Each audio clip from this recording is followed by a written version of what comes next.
क्या सभी बच्चों को दिखाई और सुनाई दे रहा हूँ मैं? जल्दी से बताया, दिखाई और सुनाई दे रहा हूँ ना?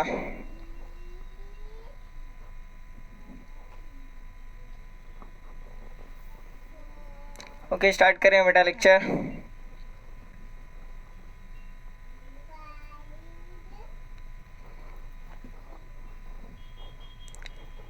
ओके, तो स्टार्ट करते हैं हमारा लेक्चर। तो आज के लेक्चर में हम क्या पढ़ने वाले हैं बेटा? हम पढ़ने वाले हैं कार्बन एंड इट्स कंपाउंड पढ़ने वाले हैं। तो कार्बन तो आप जानते हैं, टोटल हमारे जो यूनिवर्स में कितने एलिमेंट है बेटा? टोटल हमारे जो इस धरती पर एलिमेंट्स है 118 एलिमेंट्स है बेटा। उस 118 एलिमेंट में से एक एलिमेंट का नाम क्या है बेटा? कार्बन है। हाँ सर, हम इतना तो क्लास 9 में पढ़ के आ चुके हैं बेटा। कार्बन क्या है? एक एलिमेंट है। और सर हम क्या करेंगे, कार्बन को किसी दूसरे एलिमेंट के साथ रिएक्ट करेंगे और उसके डिफरेंट डिफरेंट कंपाउंड बनाएंगे। जब हमने उसके डिफरेंट डिफरेंट कंपाउंड बनाना सीख लिया है तो हम क्या करेंगे, उन कंपाउंड के ऊपर स्टडी करेंगे। तो सारे के सारे चैप्टर में बेसिक फंडा बताता हूँ मैं। पूरे चैप्टर में आपको देखने को मिलेगा कार्बन यहाँ पर क्या होगा बेटा? किंग होगा। क्या हो जाएगा बेटा? किंग हो जाएगा। तो चलिए स्टार्ट करते हैं कार्बन कंपाउंड। सबसे पहले देखो बेटा, यहाँ पर बच्चे बहुत ज़्यादा डर जाते हैं इस चैप्टर को देखकर, लेकिन डरने की कोई ज़रूरत नहीं है बेटा। हम एकदम से बेसिक लेवल से उठाएंगे और एडवांस तक लेवल तक जाएंगे बेटा। तो जल्दी से शुरुआत करते हैं। कार्बन, यहाँ पर देखो जितने भी आप यहाँ पर जो मटेरियल आप यूज़ करते हो ना, सारे के सारे ऑलमोस्ट 99% बेटा कार्बन से बने हुए हैं। किससे बने हुए हैं बेटा? कार्बन से बने हुए हैं। जैसे आप अगर नोट्स बना रहे हैं, जो नोट्स की जो कॉपी के जो ये है ना बेटा पेजेस हैं, वो भी कार्बन से बने हुए हैं। अगर मैं आपसे कहूँ कि अगर आपके हाथ में जो है मोबाइल फ़ोन है बेटा, उसमें भी कार्बन है। अगर आप लैपटॉप देख रहे हो, जो लैपटॉप के अंदर के जो डिवाइसेस होते हैं वो भी कार्बन से बने हुए हैं। अगर आपके हाथ में पेन है और आप जानदार बच्चे हैं और नोट्स लिख रहे हैं, मेरे साथ साथ नोट्स बना रहे हैं, तो अगर आपके हाथ में पेन है तो जो पेन है ना बेटा, उसके अंदर भी कार्बन है। अगर आपके आसपास कहीं वाटर बॉटल रखी हुई है, जो वाटर बॉटल बनाई गई है प्लास्टिक या फिर फाइबर की, उसमें भी बेटा कार्बन है। अगर आपकी तबीयत क्या हो गई बेटा, थोड़ी सी ख़राब हो गई और डॉक्टर के पास गए, डॉक्टर ने क्या कर दिया? आपको मेडिसिन दे दिया। अगर आपने मेडिसिन आपने खा रहे हैं तो उसमें भी क्या है बेटा? कार्बन है। अगर आपके घर के आसपास कहीं पर भी वाइन शॉप है बेटा, वहाँ पर मिलती होगी वाइन, मिलती होगी बियर, मिलती होगी बेटा, तो उसमें भी क्या होता है बेटा? कार्बन होता है।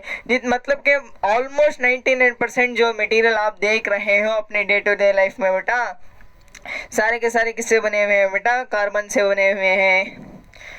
तो यहाँ पर आपको कार्बन की इंपॉर्टेंस तो पता चल गई होगी। लेकिन बेटा, जो कार्बन है ना, सिर्फ अर्थ क्रस्ट का 0.2% ही है। हमारे अर्थ क्रस्ट में 0.2% कार्बन है। मतलब कि सर इतना ही परसेंट कार्बन इतना बड़ा धमाका मचा रहा है। अरे हाँ बेटा, और आप जानते होंगे एटमॉस्फेयर में 0.03% क्या है बेटा? हमारा कार्बन डाइऑक्साइड है। क्या है बेटा? कार्बन डाइऑक्साइड है। और जितने भी आप फूड मटेरियल कंज्यूम करते हो उनमें भी कार्बन है बेटा।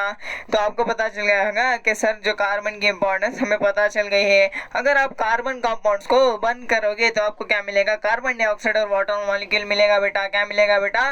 कार्बन डाइऑक्साइड और वाटर मॉलिक्यूल मिलेगा बेटा। और यहाँ पर लिखा हुआ है फूड, क्लॉथ, मेडिसिन, बुक्स, जो भी आप देख रहे हो सारे के सारे मटेरियल में क्या है बेटा? कार्बन है। सर आपने तो कार्बन की बहुत ज़्यादा ही तारीफ कर दी। तो यहाँ पर देखना, कार्बन के कंपाउंड्स यहाँ पर कुछ दे रखे हैं। एसिटिक एसिड दे रखे हैं, जो आपने एसिड बेसिस में थोड़ा बहुत इसके बारे में पढ़ा होगा। और यहाँ पर देखना क्लोरोफॉर्म, आप तो जानते हैं क्लोरोफॉर्म को जानते हैं, तो वो भी क्या है बेटा? कार्बन का बेस्ड एलिमेंट है। अगर आप जानते हैं वाइन को जानते हैं, बियर को जानते हैं बेटा, तो क्या होता है बेटा? एथेनॉल के प्रोडक्ट्स होते हैं, उसमें भी कार्बन है। अगर आप मीथेन गैस को जानते हैं बेटा, नेचुरल गैस को जानते हैं, उसमें भी क्या होता है बेटा? कार्बन हो जाता है। तो यहाँ पर देखना, जितने भी कार्बन कंपाउंड्स होते हैं they are the poor conductor of electricity. यानी कि आपको मैं बता दूं, जो जितने भी कार्बन कंपाउंड्स होंगे, जैसे प्लास्टिक ले लिया आपने या फिर कोई फाइबर ले लिया, सारे के सारे क्या होते हैं बेटा? पुअर कंडक्टर ऑफ इलेक्ट्रिसिटी होते हैं। यानी कि उसमें से इलेक्ट्रिसिटी कंडक्ट करने की कैपेसिटी उसके अंदर से नहीं होती। अरे हाँ सर, जो भी आपने बोला बिल्कुल सही बोला। यहाँ पर देखना, जितने भी कार्बन कंपाउंड्स होते हैं उनके मेल्टिंग पॉइंट और बॉइलिंग पॉइंट क्या होते हैं? काफ़ी लो होते हैं, यहाँ पर दे रखा है। मेल्टिंग पॉइंट और बॉइलिंग पॉइंट कितना होता है, लो हो जाता है। अगर आप कंपेयर करेंगे आयोनिक कंपाउंड्स को और कार्बन कंपाउंड्स को, आयोनिक कंपाउंड जो होते हैं उनमें high metallic point, high melting point और क्या होता है बेटा, हाई बॉइलिंग पॉइंट होता है, लेकिन कार्बन कंपाउंड्स में नहीं होता। अरे हाँ सर, हम ही जानते हैं। अगर आपने क्लास 9 में थोड़ी बहुत अच्छी सी केमिस्ट्री पढ़ रखी होगी तो कार्बन का एटॉमिक नंबर जानते हो कितना होता है बेटा, कार्बन का एटॉमिक नंबर 6 हो जाता है। और इलेक्ट्रॉनिक कॉन्फ़िगरेशन क्या हो जाती है बेटा, 2,4 होता है, यानी कि के शेल में 2 इलेक्ट्रॉन आएंगे और हमारे एल शेल में कितने इलेक्ट्रॉन आएंगे, 4 इलेक्ट्रॉन आएंगे। आप यहाँ पर इलेक्ट्रॉनिक कॉन्फ़िगरेशन ऐसे भी लिख सकते हैं बेटा। यहाँ पर देख लेना, नेक्स्ट हम पढ़ेंगे यहाँ पर कार्बन के पास कितने हैं आउटर मोस्ट इलेक्ट्रॉन, यानी कि वैलेंस इलेक्ट्रॉन कितने हैं बेटा, कार्बन के पास वैलेंस इलेक्ट्रॉन 4 इलेक्ट्रॉन है बेटा। यही प्रॉपर्टी है, कार्बन के पास आउटर मोस्ट कितने इलेक्ट्रॉन है बेटा, 4 इलेक्ट्रॉन रहने की वजह से इतने सारे कंपाउंड बना सकता है। और हाँ सर, यहाँ पर देख लेना नेक्स्ट, यहाँ पर देखना इसके पास कितने हैं बेटा, आउटर मोस्ट इलेक्ट्रॉन 4 हैं। और आपको मैंने मेटल्स और नॉन मेटल्स में बताया था octet rule and duplet rule. Octet rule क्या कहता है, भाई साहब तेरे पास कितने इलेक्ट्रॉन है मुझे इससे फर्क पड़ने वाला नहीं है, लेकिन आउटर मोस्ट शेल में यानी कि वैलेंस शेल में कितने होना चाहिए इलेक्ट्रॉन, वैलेंस शेल में होना चाहिए 8 इलेक्ट्रॉन, तभी है वो जो एलिमेंट होगा क्या होगा बेटा, वो जो एटम हो जाएगा स्टेबल हो जाएगा। यानी कि ऑक्टेट रूल कहता है अगर तेरे पास वैलेंस शेल में 8 इलेक्ट्रॉन है तब तो स्टेबल है। लेकिन हमारा कार्बन बेचारा क्या कर सकता है, यहाँ पर देखना इसके पास 4 ही इलेक्ट्रॉन है वैलेंस शेल में। वैलेंस शेल की बात कर रहा हूँ मैं, टोटल इलेक्ट्रॉन 6 हैं, वैलेंस में कितने हैं बेटा, वैलेंस में 4 हैं। तो हमारा कार्बन बेचारे के पास कितने इलेक्ट्रॉन है, 4 हैं। अब यहाँ पर देखना 2 पॉसिबिलिटीज बनेंगे, या तो कार्बन 4 इलेक्ट्रॉन दे देगा तो इसका डुप्लेट कंप्लीट हो जाएगा, अगर 4 इलेक्ट्रॉन ले लेगा तो क्या हो जाएगा बेटा, ऑक्टेट कंप्लीट हो जाएगा। अब एक शॉकिंगली बात मैं बताऊँ आपको, न तो कार्बन 4 इलेक्ट्रॉन दे सकता है, न तो 4 इलेक्ट्रॉन किसी के पास से ले सकता है। ऐसा कैसे हो गया सर, यहाँ पर देखना अगर ये 4 इलेक्ट्रॉन क्या कर रहा है, गेन कर रहा है, 4 इलेक्ट्रॉन क्या कर रहा है, गेन कर रहा है, तब तो इसके पास टोटल प्रोटॉन कितने रहेंगे बेटा, 6 के 6 ही रहेंगे। अगर इसने 4 और इलेक्ट्रॉन ले लिया, 6 + 4 कितने हो गए, 10 इलेक्ट्रॉन हो गए। 6 प्रोटॉन 10 इलेक्ट्रॉन को होल्ड नहीं कर सकते, 6 प्रोटॉन 10 इलेक्ट्रॉन को होल्ड नहीं कर सकते। इसका मतलब कार्बन क्या करेगा, इलेक्ट्रॉन को गेन नहीं कर सकता। अगर इसने 4 इलेक्ट्रॉन को लूज कर दिया, 4 इलेक्ट्रॉन को क्या कर दिया, लूज कर दिया, तो यहाँ पर देखो 4 इलेक्ट्रॉन को लूज करने के लिए कार्बन को बहुत ज़्यादा एनर्जी चाहिए, कार्बन को बहुत ज़्यादा एनर्जी चाहिए, उतनी एनर्जी कार्बन के पास मौजूद नहीं है। अरे हाँ सर, हमें इतना पता चल गया है। नेक्स्ट बढ़ते हैं बेटा। नेक्स्ट देखना, यहाँ पर कार्बन के पास ये बेचारा हो गया है, ना तो ये दे सकता है ना ले सकता है, तो ये क्या कर सकता है, लेकिन बेटा ये क्या कर सकता है, अपने इलेक्ट्रॉन को किसी और के साथ शेयर कर सकता है। क्या कर सकता है बेटा, शेयर कर सकता है। जैसे यहाँ पर देखो, कार्बन को जाने से पहले हाइड्रोजन की कहानी समझो। यहाँ पर हाइड्रोजन ऑक्टेट कंप्लीट नहीं कर सकता, लेकिन ये डुप्लेट कंप्लीट कर सकता है। तो हाइड्रोजन को चाहिए, एक एटम में कितना होता है, 1 इलेक्ट्रॉन होता है बेटा हाइड्रोजन में। तो ये वाले एटम को चाहिए और 1 इलेक्ट्रॉन, ये वाले को चाहिए और 1 इलेक्ट्रॉन। ना ये इसे दे सकता है ना ये इसे दे सकता है, दोनों लाचार हैं, दोनों मजबूर हैं बेटा। तो दोनों क्या करते हैं, आपस में बैठ के प्लान डालते हैं। प्लान में क्या जजमेंट पास करते हैं कि ये वाला हाइड्रोजन कहता है मैं अपना 1 इलेक्ट्रॉन बीच में रखूंगा, तू एक अपना इलेक्ट्रॉन बीच में रख। तो क्या करेंगे, दोनों के दोनों हाइड्रोजन एटम क्या डिसाइड करेंगे, अपने 1 इलेक्ट्रॉन को वो बीच में रखेंगे बेटा। अपने अपने 1 इलेक्ट्रॉन को बीच में रखेंगे तो टोटल हो गए 2 इलेक्ट्रॉन। अब ये वाला हाइड्रोजन क्या समझेगा, ये दोनों इलेक्ट्रॉन मेरे हैं, और ये वाला क्या समझेगा, ये दोनों मेरे हैं। तो ये क्या कर लेंगे बेटा, आपस में क्या कर लेंगे, ये इलेक्ट्रॉन को बांट लेंगे, आपस में क्या कर लेंगे, इलेक्ट्रॉन को बांट लेंगे। यहाँ पर इलेक्ट्रॉन आधा आधा नहीं हो सकता। एक बात समझना, यहाँ पर शेयरिंग हो रही है, ट्रांसफर नहीं हो रहा। यहाँ पर क्या हो रही है, शेयरिंग हो रही है, यानी कि यहाँ पर 1 इलेक्ट्रॉन आ जाएगा, यहाँ पर 1 इलेक्ट्रॉन आ जाएगा। तो ये वाला हाइड्रोजन समझेगा मेरे हैं और ये वाला समझेगा मेरे हैं। तो हम इसे क्या करते हैं, अगर यहाँ पर शेयर्ड इलेक्ट्रॉन में 2 इलेक्ट्रॉन हैं, शेयर्ड इलेक्ट्रॉन 2 हैं, तो हम क्या लगाएंगे, एक सिंगल बॉन्ड लगाएंगे। क्या लगाएं बेटा, सिंगल बॉन्ड ऐसे लगा देंगे। और आंसर जो भी आपने बोला बिल्कुल सही बोला। नेक्स्ट यहाँ पर देखना क्लोरीन की कहानी क्या है। क्लोरीन के पास कितने थे, 7 इलेक्ट्रॉन थे। इस वाले क्लोरीन के पास भी 7 इलेक्ट्रॉन थे। आउटर मोस्ट की बात कर रहा हूँ मैं, तो क्या सोचेगा, एक इलेक्ट्रॉन इसे भी चाहिए, एक इलेक्ट्रॉन इसे भी चाहिए। दोनों आपस में क्या डिस्कस करेंगे, भाई साहब एक काम करना, भाई साहब ने बहन जी तुम एक काम करना, अपना एक इलेक्ट्रॉन यहाँ पर रख देना, ये वाला कहेगा अपना तो इलेक्ट्रॉन यहाँ पर रख देना। तो क्या करेंगे, एक एक इलेक्ट्रॉन क्या करेंगे, शेयर कर लेंगे। क्या कर लेंगे बेटा, शेयर कर लेंगे। अगर मैं आपसे पूछूं इस वाले क्लोरीन में कितने इलेक्ट्रॉन हैं, यहाँ पर 2 हो गए, यहाँ पर 2 हो गए, यहाँ पर 2 हो गए, यहाँ पर 2 हो गए, यानी कि इसका ऑक्टेट कंप्लीट।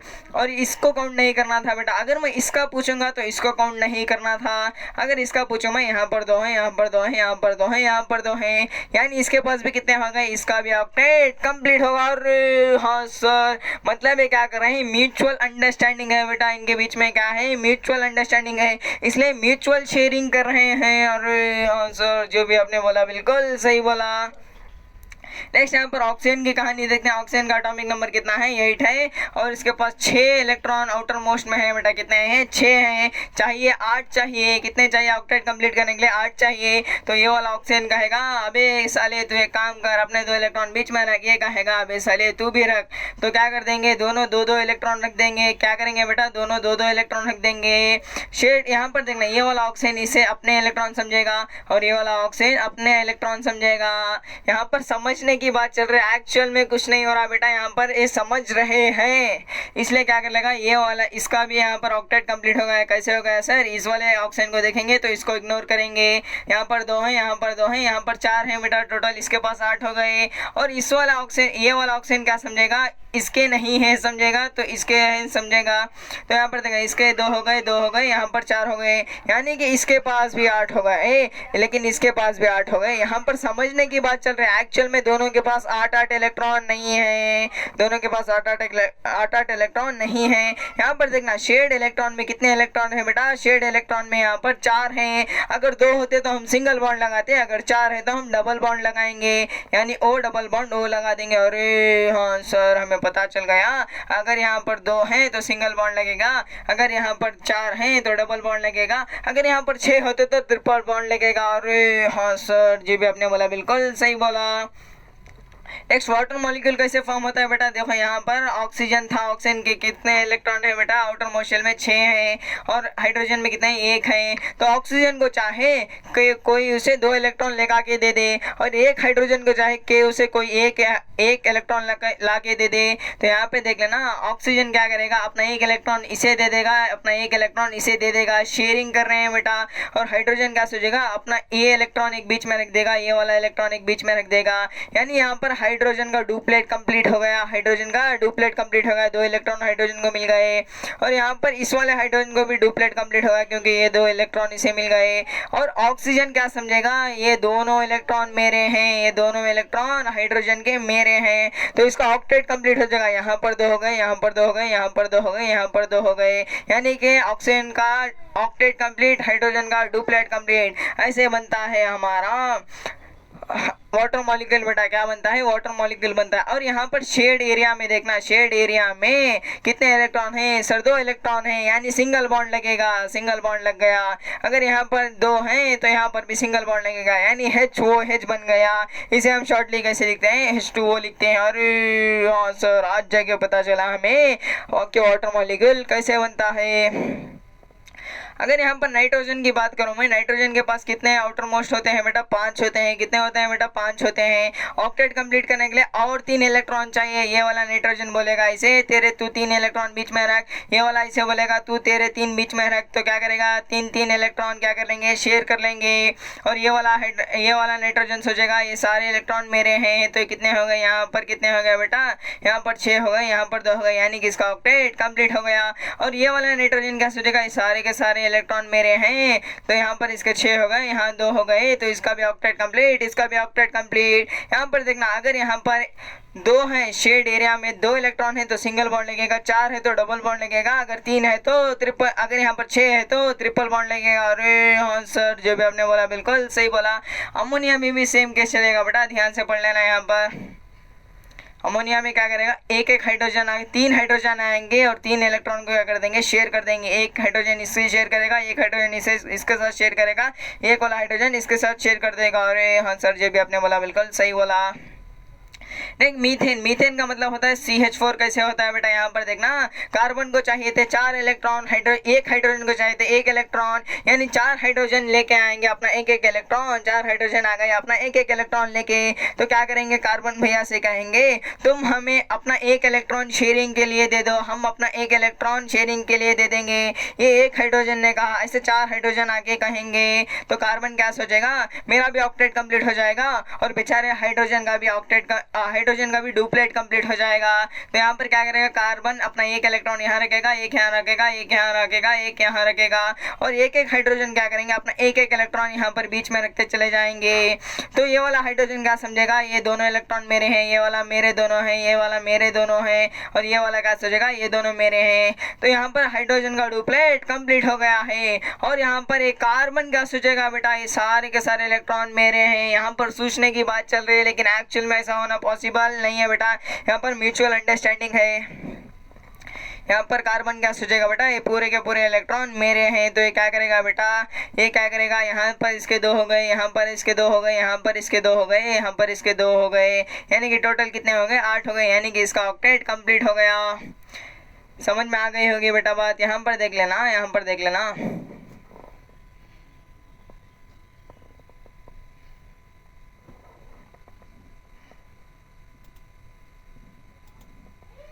जैसे यहाँ पर देख लेना, ये था हमारा कार्बन, और यहाँ पर इस वाले शेड रीजन में कितने इलेक्ट्रॉन है बेटा, 2 इलेक्ट्रॉन है तो सिंगल बॉन्ड लगेगा। और यहाँ पर कितने हैं बेटा, यहाँ पर कितने हैं, 2 हैं तो सिंगल बॉन्ड यहाँ लगेगा। और यहाँ कितने हैं बेटा, यहाँ पर भी 2 हैं, यहाँ पर सिंगल बॉन्ड लगेगा। और यहाँ पर कितने हैं, यहाँ पर भी 2 हैं, मतलब सिंगल बॉन्ड लगेगा। अरे हाँ सर, जो भी आपने बोला बिल्कुल ठीक बोला। और इसके साथ क्या अटैच है बेटा, यहाँ पर एक हाइड्रोजन अटैच है, यहाँ पर एक हाइड्रोजन अटैच है, और यहाँ पर एक हाइड्रोजन अटैच है, और यहाँ पर भी एक हाइड्रोजन अटैच हो जाएगा। अरे हाँ सर, जो भी आपने बोला बिल्कुल सही बोला। तो मीथेन का मॉलिक्यूल आपको समझ में आ गया होगा। यहाँ पर क्या कर रहा है, कार्बन अपने 4 इलेक्ट्रॉन को हाइड्रोजन के 1-1 इलेक्ट्रॉन के साथ शेयर कर रहा है। यहाँ पर देखना, यहाँ पर देखना, ऐसे बॉन्ड जो शेयरिंग ऑफ इलेक्ट्रॉन से फॉर्म हो रहे हैं, ऐसे बॉन्ड जो शेयरिंग ऑफ इलेक्ट्रॉन से फॉर्म हो रहे हैं, वैसे बॉन्ड को हम क्या कहते हैं, कोवैलेंट बॉन्ड कहते हैं। क्या कहते हैं सर, कोवैलेंट बॉन्ड कहते हैं। और सर हम मेथड्स एंड नॉन मेथड्स में पढ़ा था कि ऐसे बॉन्ड जो ट्रांसफर ऑफ इलेक्ट्रॉन से हो रहे हैं उसे आयोनिक बॉन्ड कहते हैं। ट्रांसफर हो रहा है तो आयोनिक कहेंगे, शेयरिंग हो रहा है तो क्या कहेंगे, कोवैलेंट बॉन्ड कहेंगे। अरे हाँ सर, हमें पता चल गया है। तो यहाँ पर देखना, कोवैलेंट बॉन्डेड मॉलिक्यूल्स होते हैं वो स्ट्रॉन्ग बॉन्ड होते हैं विद इन द मॉलिक्यूल, यानी कि स्ट्रॉन्ग बॉन्ड कैसे होंगे, विद इन द मॉलिक्यूल होंगे। अगर यहाँ पर दूसरा मॉलिक्यूल होता, इनके बीच में अट्रैक्शन नहीं रहेगा। यहाँ पर समझना, इन दोनों के बीच में, यानी कि मॉलिक्यूल के अंदर अट्रैक्शन ज्यादा रहेगा, लेकिन मॉलिक्यूल यानी 2 मॉलिक्यूल के आपस में क्या रहेगा, अट्रैक्शन वेरी वीक रहेगा बेटा।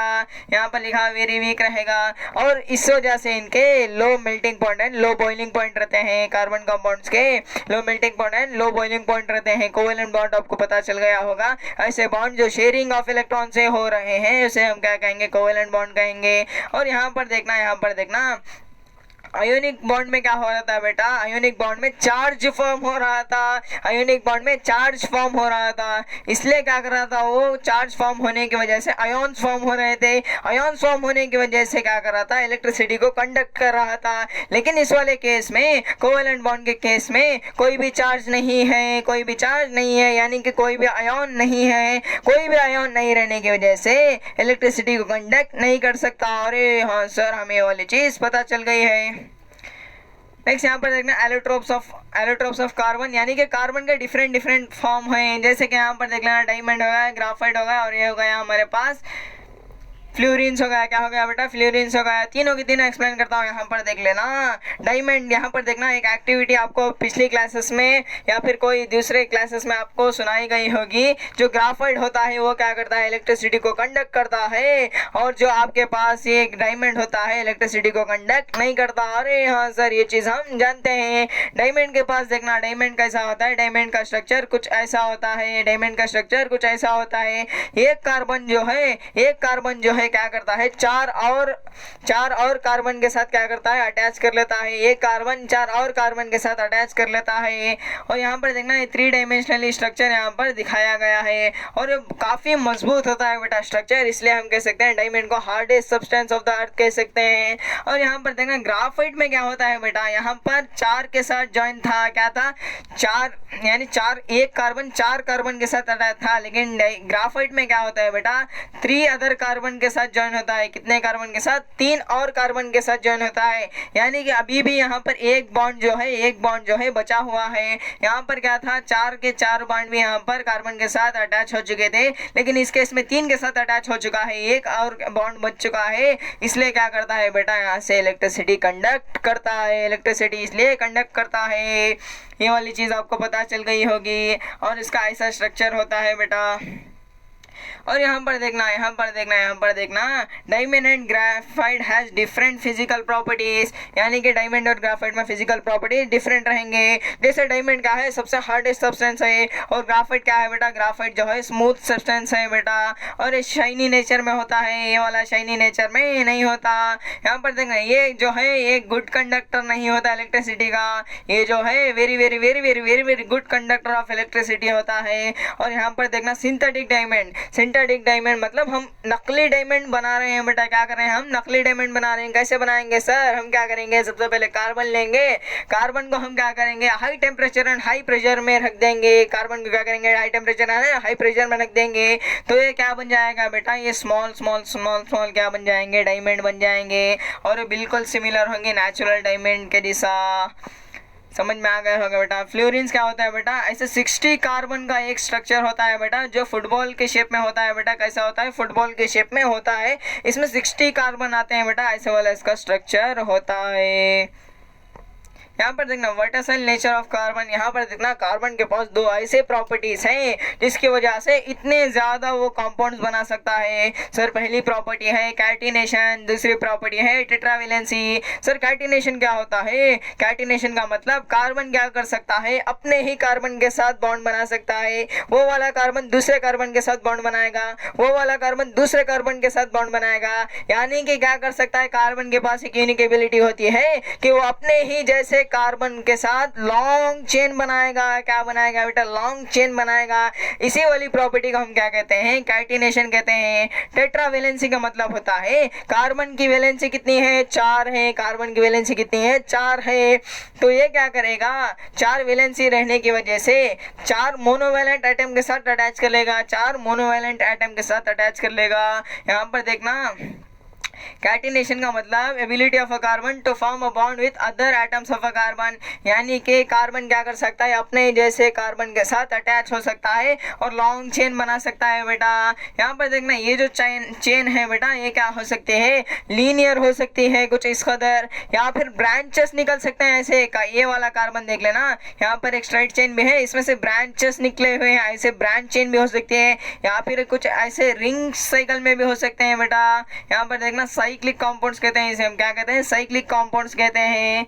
रिंग शेप में भी हो सकते हैं। और यहाँ पर देखना क्या सिर्फ कैटिनेशन सिर्फ कार्बन शो करता है, नहीं बेटा, कैटिनेशन सिलिकॉन भी शो कर सकता है। सिलिकॉन भी क्या कर सकता है, कैटिनेशन शो कर सकता है, लेकिन वो सिर्फ और 7 से 8 एटम के बीच में शो कर सकता है बेटा सिलिकॉन कैटिनेशन। मगर कार्बन कितने भी चाहे उतने जो अपने कार्बन के जैसे कार्बन के साथ क्या कर सकते हैं, लॉन्ग चेन बना सकता है बेटा। क्या बना सकता है, लॉन्ग चेन बना सकता है। और सिलिकॉन की जो यहाँ पर कैटिनेशन प्रॉपर्टी थी, ये वेरी रिएक्टिव हो जाती है। क्या हो जाती है, वेरी रिएक्टिव हो जाती है। इसलिए क्या कर सकता है, सिलिकॉन इतनी ज़्यादा कैटिनेशन शो नहीं करता। मगर carbon sir very strong bond बनाएगा। क्या बनाएगा बेटा, वेरी स्ट्रॉन्ग बॉन्ड बनाएगा, और ये स्टेबल भी होता है। क्या होता है बेटा, स्टेबल भी होता है। और ये सर कैटिनेशन हमें समझ में आ गया है। टेट्रावेलेंसी का मतलब होता है कार्बन कार्बन की वैलेंसी कितनी है बेटा? कार्बन की वैलेंसी 4 है, इसी को हम क्या कहते हैं? टेट्रा वैलेंसी कहते हैं। सर इसमें कोई नई बात है क्या कि कार्बन की ही वैलेंसी 4 है? नहीं बेटा, यहाँ पर दे कार्बन का साइज क्या है बेटा? स्मॉल है। कार्बन का साइज क्या है? स्मॉल है। और ये क्या कर सकता है? इसकी वैलेंसी 4 है तो 4 हाइड्रोजन के साथ अटैच हो सकता है, और या फिर ऐसे दूसरे आइटम जैसे ऑक्सीजन के साथ अटैच हो सकता है, या फिर हाइड्रोजन के साथ अटैच हो सकता है, या फिर नाइट्रोजन, या फिर सल्फर, या फिर क्लोरीन के साथ क्या कर सकता है? अटैच हो सकता है सर। अरे हाँ सर, मतलब इतने सारे एलिमेंट के साथ अटैच करेगा तो ज्यादा से ज्यादा कंपाउंड बनाएगा। क्या बनाएगा बेटा? ज्यादा से ज्यादा कंपाउंड बनाएगा, और हर एक जो कंपाउंड होगा उसकी अलग अलग प्रॉपर्टी होगी। अरे हाँ सर, जो भी आपने बोला बिल्कुल सही बोला। इतनी बात आपको पता चल गई होगी। लेकिन कार्बन का साइज क्या होता है बेटा? स्मॉल होता है, और यहाँ पर क्या होता है? स्मॉल रहने की वजह से स्टेबल कंपाउंड बनाता है। क्या बनाता है बेटा? स्टेबल कंपाउंड बनाता है। अरे हाँ सर, हमें एक थ्योरी बेटा यहाँ पर देख लेना। थ्योरी कैसी थी? पहले कहा जाता था कि वाइटल फोर्स होते हैं। क्या क्या बोला जाता था बेटा? वाइटल फोर्स होते हैं, और हम लिविंग कंपाउंड से ही ऑर्गेनिक कंपाउंड बनाया जा सकता है, यानी कि ऑर्गेनिक कंपाउंड का सिंथेसिस ऑर्गेनिक कंपाउंड से ही होता है, ऐसा कहा जाता था। ये किसने कहा था बेटा? ये कहा था, ये वाली थ्योरी पहले कही गई थी बेटा, यानी पहले के साइंटिस्ट ये वाले कहते थे। और फिर एक साइंटिस्ट आया फ्रेडरिक ओलर, इसने क्या कर दिया? इसने कमाल कर दिया, इनऑर्गेनिक सब्सटेंस से ऑर्गेनिक सब्सटेंस बना दिया, यानी कि नॉन लिविंग कंपाउंड से लिविंग कंपाउंड बना दिया, नॉन लिविंग से लिविंग बना दिया। इसलिए क्या कर दिया? नॉन लिविंग से लिविंग बना दिया। तो इसने क्या किया? अमोनियम साइनेट लिया, जो कि इनऑर्गेनिक कंपाउंड था, नॉन लिविंग था। अमोनियम साइनेट को इसने हीट किया, करते करते करते करते इसने यूरिया बना दिया।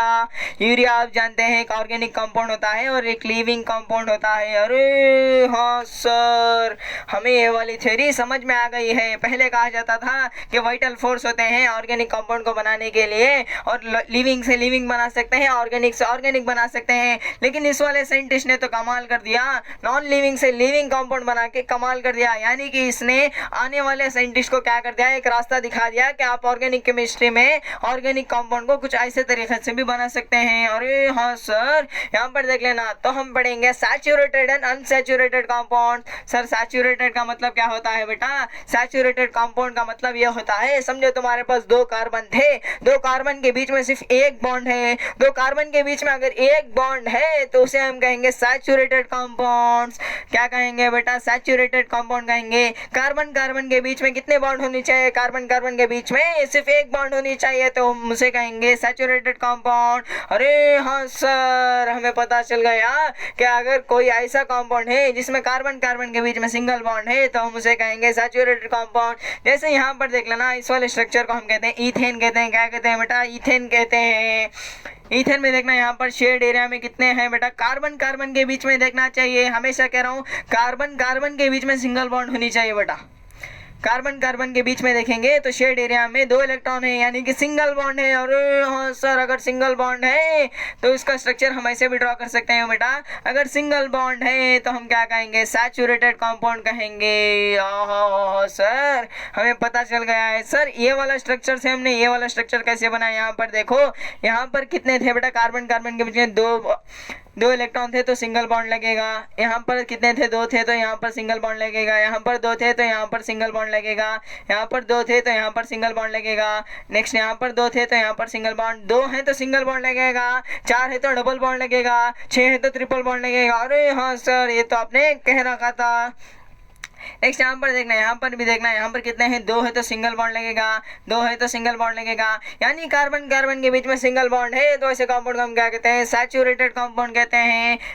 और ये जो सैचुरेटेड कंपाउंड होते हैं ये रिएक्टिव नहीं होते बेटा। क्या होते हैं? रिएक्टिव नहीं होते। एग्जाम्पल यहाँ पर ईथेन का आप दे सकते हो। कार्बन कितने हैं? कार्बन 2 हैं, हाइड्रोजन 6 है, यानी कि C2H6 कह सकते हैं।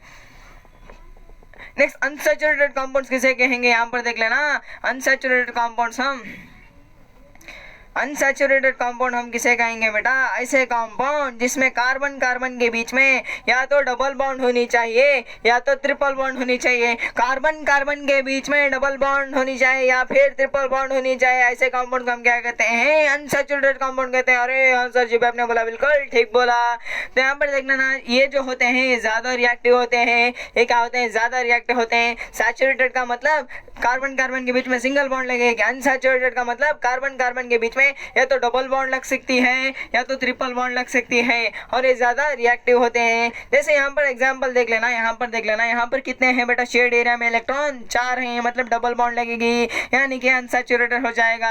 यहाँ पर कितने हैं बेटा? 6 हैं, मतलब कि ट्रिपल बॉन्ड लगेगी यानी कि क्या हो जाएगा? अनसैचुरेटेड हो जाएगा।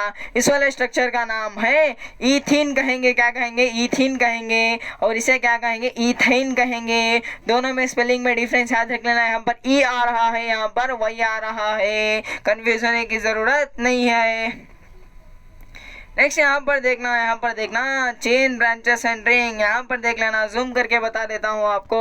कुछ यहाँ पर कंपाउंड्स दे रखे हैं और उसके नाम दे रखे हैं और यहाँ पर क्या दे रखा है? उसके स्ट्रक्चर और फिर फॉर्मूला दे रखा है। सबसे पहले देख लेना, अगर एक कार्बन है हमारे पास और 4 हाइड्रोजन है तो क्या हो जाएगा बेटा? उस कंपाउंड का नाम हो जाएगा मीथेन हो जाएगा।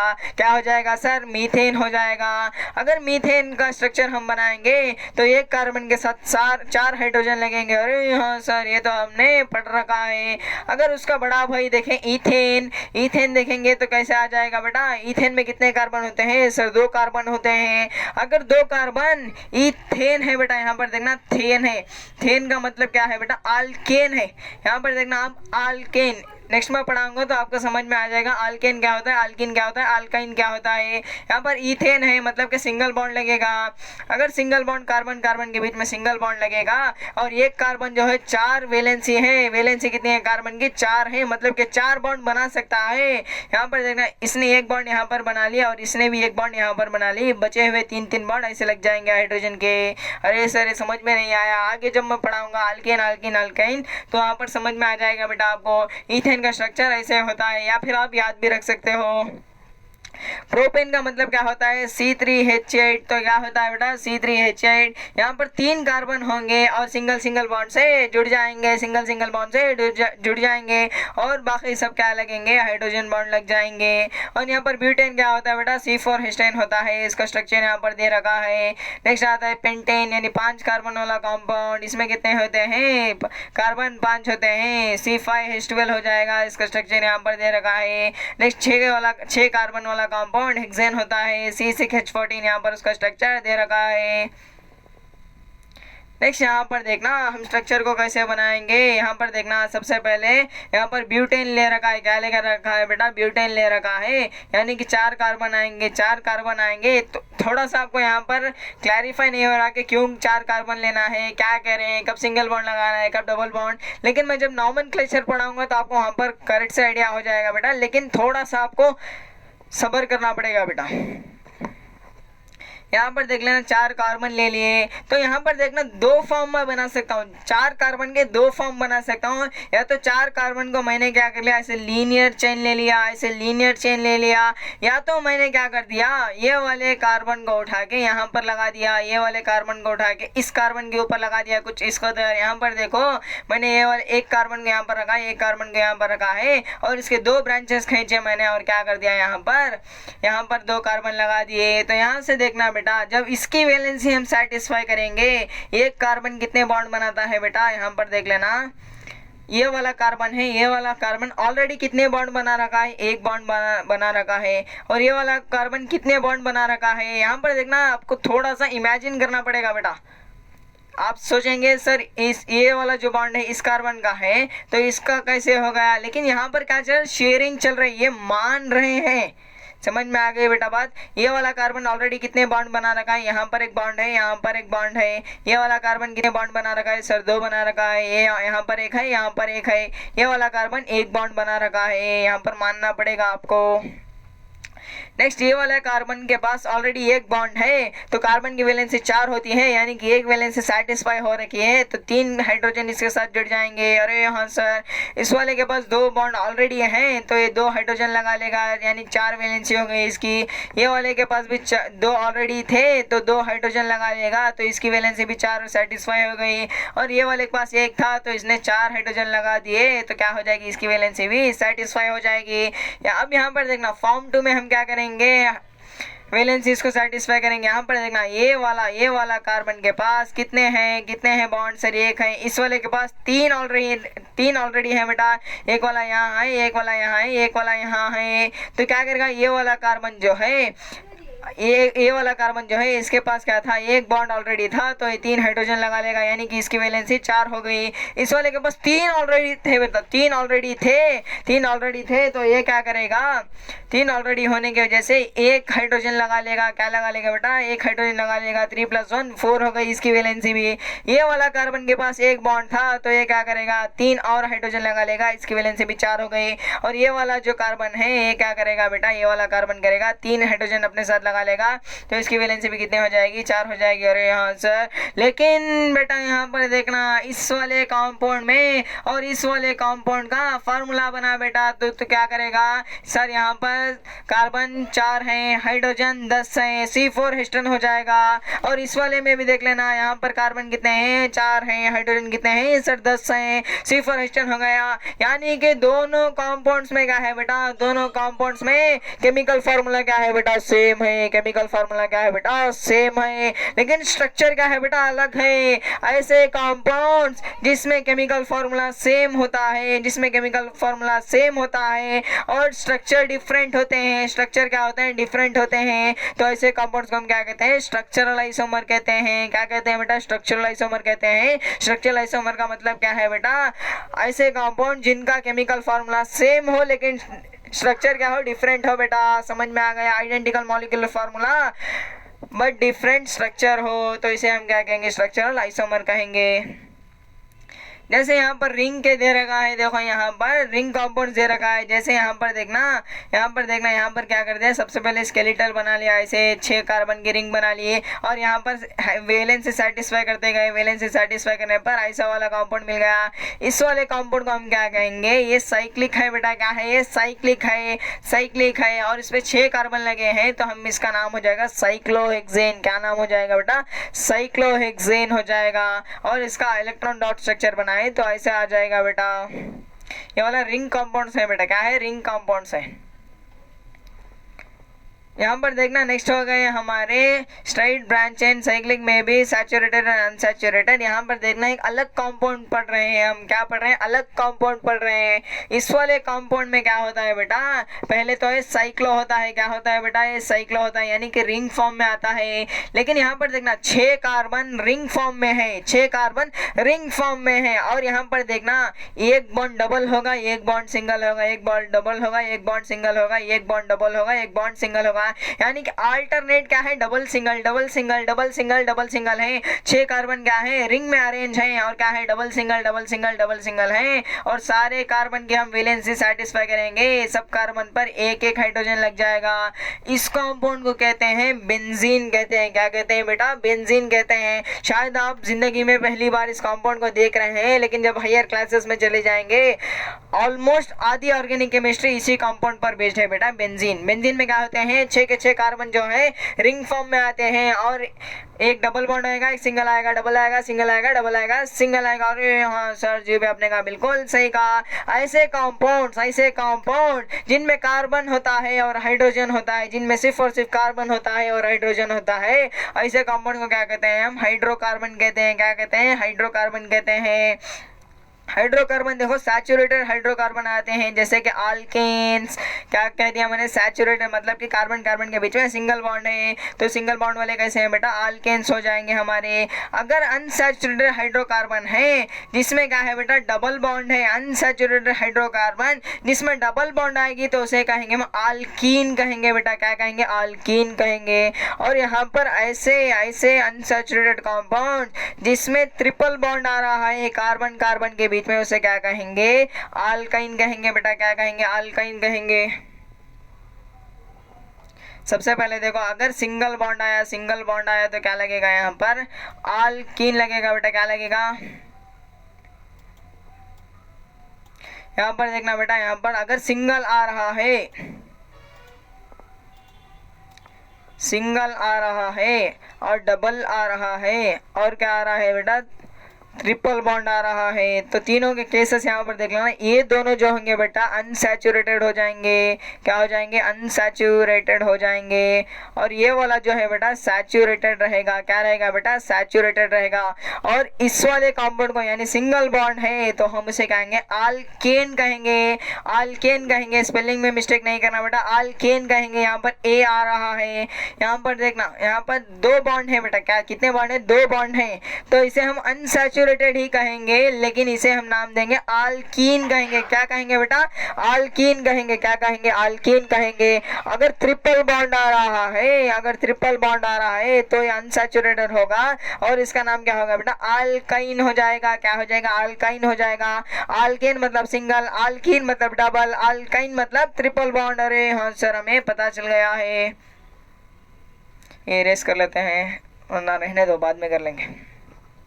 और यहाँ पर देखना कोई नया फ्रेंड आ गया आपकी क्लास में। क्या हो गया, एक नया फ्रेंड आ गया। नया फ्रेंड ने क्या कर दिया, आपके साथ दोस्ती करनी चाहिए, आपके साथ क्या करनी चाहिए। समझो यहाँ पर क्या था, आप बहुत अच्छे फ्रेंड थे। आप समझो यहाँ पर आप 10 फ्रेंड्स, आपके पास एक ग्रुप था, फ्रेंड सर्कल था, 10 आदमी थे। उसमें कितने थे, 10 आदमी थे। और एक नया फ्रेंड आ गया। कितने फ्रेंड हो गए यहाँ पर, 11 फ्रेंड हो गए। लेकिन आपने यहाँ पर क्या खा रखी थी, कसम खा रखी थी कि हमारे ग्रुप में सिर्फ और सिर्फ 10 आदमी होने चाहिए। तो आपने क्या कर दिया, एक आदमी को उससे बाहर भगा दिया और नए वाले आदमी को अंदर बुला लिया। यानी कि ग्रुप में आपने क्या किया, फ्रेंड सर्कल में एक पुराने दोस्त को लात मार के बाहर भगा दिया और एक नए वाले को वेलकम कर लिया। तो समझ में आ गया होगा कि मैं यहाँ पर बात कर रहा हूँ फंक्शनल ग्रुप की। तो यहाँ पर देखना, कार्बन आल्सो बॉन्ड विथ कुछ ऐसे एलिमेंट, हाइड्रोजन के साथ भी बॉन्ड बनाता है कार्बन, ऑक्सीजन के साथ भी बनाता है, नाइट्रोजन के साथ भी बनाता है, सल्फर के साथ भी बॉन्ड बनाता है। तो यहाँ पर देख लेना ऐसे एटम्स, यहाँ पर सुनना, करेक्ट से सुनना बेटा, ऐसे एटम्स जो हाइड्रोकार्बन में से हाइड्रोजन की जगह को रिप्लेस कर रहे हैं, यानी कि हाइड्रोजन को लात मार के बाहर भगा रहे हैं और हाइड्रोजन की जगह को वो ले रहे हैं। यानी कि हाइड्रोजन को क्या कर रहे हैं, हाइड्रोजन का हक छीन रहे हैं बेटा। यहाँ पर देखना, हाइड्रोजन का जो हक छीन रहे हैं, ऐसे एटम को क्या कहेंगे हम, रिप्लेसिंग एटम। जो हाइड्रोजन की जगह को रिप्लेस कर देंगे तो उसे हम क्या कहेंगे, हेटेरो एटम कहेंगे। क्या कहेंगे बेटा, हेटेरो एटम कहेंगे। समझ में आ गई होगी बेटा बात। यहाँ पर देखो, हेटेरो एटम किसे कहते हैं, ऐसे एटम जो हाइड्रोजन की जगह को रिप्लेस कर देंगे तो हम उसे क्या कहेंगे, हेटेरो एटम कहेंगे। Hetero atoms and the group containing the specific property of to the compound. यहाँ पर देखना हेटेरो एटम के साथ साथ कुछ ऐसे यहाँ पर सुनना, हेटेरो एटम के साथ साथ कुछ ऐसे ग्रुप्स हैं बेटा, कुछ ऐसे ग्रुप्स हैं जो क्या करते हैं, हाइड्रोजन की जगह को रिप्लेस करते हैं। क्या करते हैं बेटा, हाइड्रोजन की जगह को रिप्लेस करते हैं। तो हम उसे क्या कहेंगे, फंक्शनल ग्रुप कहेंगे बेटा। क्या कहेंगे, फंक्शनल ग्रुप कहेंगे। यहाँ पर देखो, हमारे पास था पेंटेन था। क्या था बेटा, पेंटेन था। हमने क्या कर दिया, एक ग्रुप लाया जिसका नाम था OH। क्या नाम था बेटा, OH था। तो OH क्या करेगा बेटा, OH आके इस वाले हाइड्रोजन की लात मार के भगाएगा और इस वाले हाइड्रोजन की जगह को रिप्लेस कर लेगा। तो क्या बन जाएगा बेटा, ऐसे OH लग जाएगा। नहीं आया। यहाँ पर देख यार, हेटेरो एटम के साथ साथ कुछ ऐसे ग्रुप होते हैं जो क्या करते हैं, हाइड्रोजन की जगह को रिप्लेस करते हैं। उसे हम क्या कहते हैं, फंक्शनल ग्रुप कहते हैं। अरे हाँ सर, हाइड्रोजन की जगह को रिप्लेस करना था तो हमने एक ग्रुप लाया OH ने क्या कर दिया, इस वाले हाइड्रोजन को लात मार के बाहर भगा दिया और कुछ ऐसा बन गया, OH यहाँ पर अटैच हो जाएगा। हाँ सर, हमें समझ में आ गया है। क्या सिर्फ OH ही एक ग्रुप है बेटा, नहीं बेटा, ऐसे बहुत ज़्यादा ग्रुप है बेटा। सिर्फ आपके सिलेबस में कितने दे रखे हैं, ऐसे आपके सिलेबस में 5 दे रखे हैं। जैसे यहाँ पर देखो, हैलोजन हो सकता है, जैसे क्लोरो फ्लोरो हो सकता है, क्लोरीन ब्रोमीन जो है वो यहाँ पर आकर अटैच हो सकते हैं, हाइड्रोजन की जगह को रिप्लेस कर सकते हैं। या फिर अल्कोहलिक ग्रुप में क्या होता है बेटा, यहाँ पर देखो, अल्कोहलिक ग्रुप में OH जो है ना, OH यहाँ पर फंक्शनल ग्रुप हो जाता है। नेक्स्ट आता है एल्डिहाइड ग्रुप में क्या होता है, बॉन्ड CHO आता है, बॉन्ड CHO आ रहा है, ये एल्डिहाइड ग्रुप है। और यहाँ पर देखना कीटोन क्या होता है बेटा, बॉन्ड बीच वाले कार्बन में दो डबल बॉन्ड ऑक्सीजन आ जाएगा, बीच वाले कार्बन में डबल बॉन्ड ऑक्सीजन आ रहा है तो उसे हम कीटोन कहेंगे। कार्बोक्सिलिक एसिड का मतलब क्या होता है, बॉन्ड सी डबल बॉन्ड हो, बॉन्ड सी OH, बेटा यहाँ पर देखना बॉन्ड सी डबल बॉन्ड हो OH लगेगा। यहाँ पर जूम करके मैं बता देता हूँ आपको। यहाँ पर दोनों में बच्चे कहाँ पर कंफ्यूज होते हैं, यहाँ पर देखना एल्डिहाइड और कार्बोक्सिलिक एसिड में कंफ्यूज होते हैं। यहाँ पर देखना बेटा, यहाँ पर क्या था COH था, COH था, यहाँ पर क्या है COOH है, COOH है। कंफ्यूज होने की शक्कर संजय वाली बात इसमें कुछ भी नहीं है बेटा। एल्डिहाइड में CHO था, यहाँ पर क्या है COOH है। कीटोन में क्या है बेटा CO है, CO है। तीनों में बहुत ज्यादा बच्चे कंफ्यूज होते हैं, तो आपको कंफ्यूज होने की बात नहीं है। यहाँ पर एल्डिहाइड में CHO आएगा, कीटोन में CO आएगा, कार्बोक्सिलिक एसिड में क्या आ जाएगा बेटा COOH आ जाएगा, और अल्कोहल में OH आ जाएगा। और यहाँ पर हैलोजन में मतलब क्लोरीन और ब्रोमीन में क्या आ जाएगा बेटा, यहाँ पर बॉन्ड Cl आ जाएगा, बॉन्ड Br आ जाएगा। ये दोनों को हम क्या करते हैं यहाँ पर देख लेना,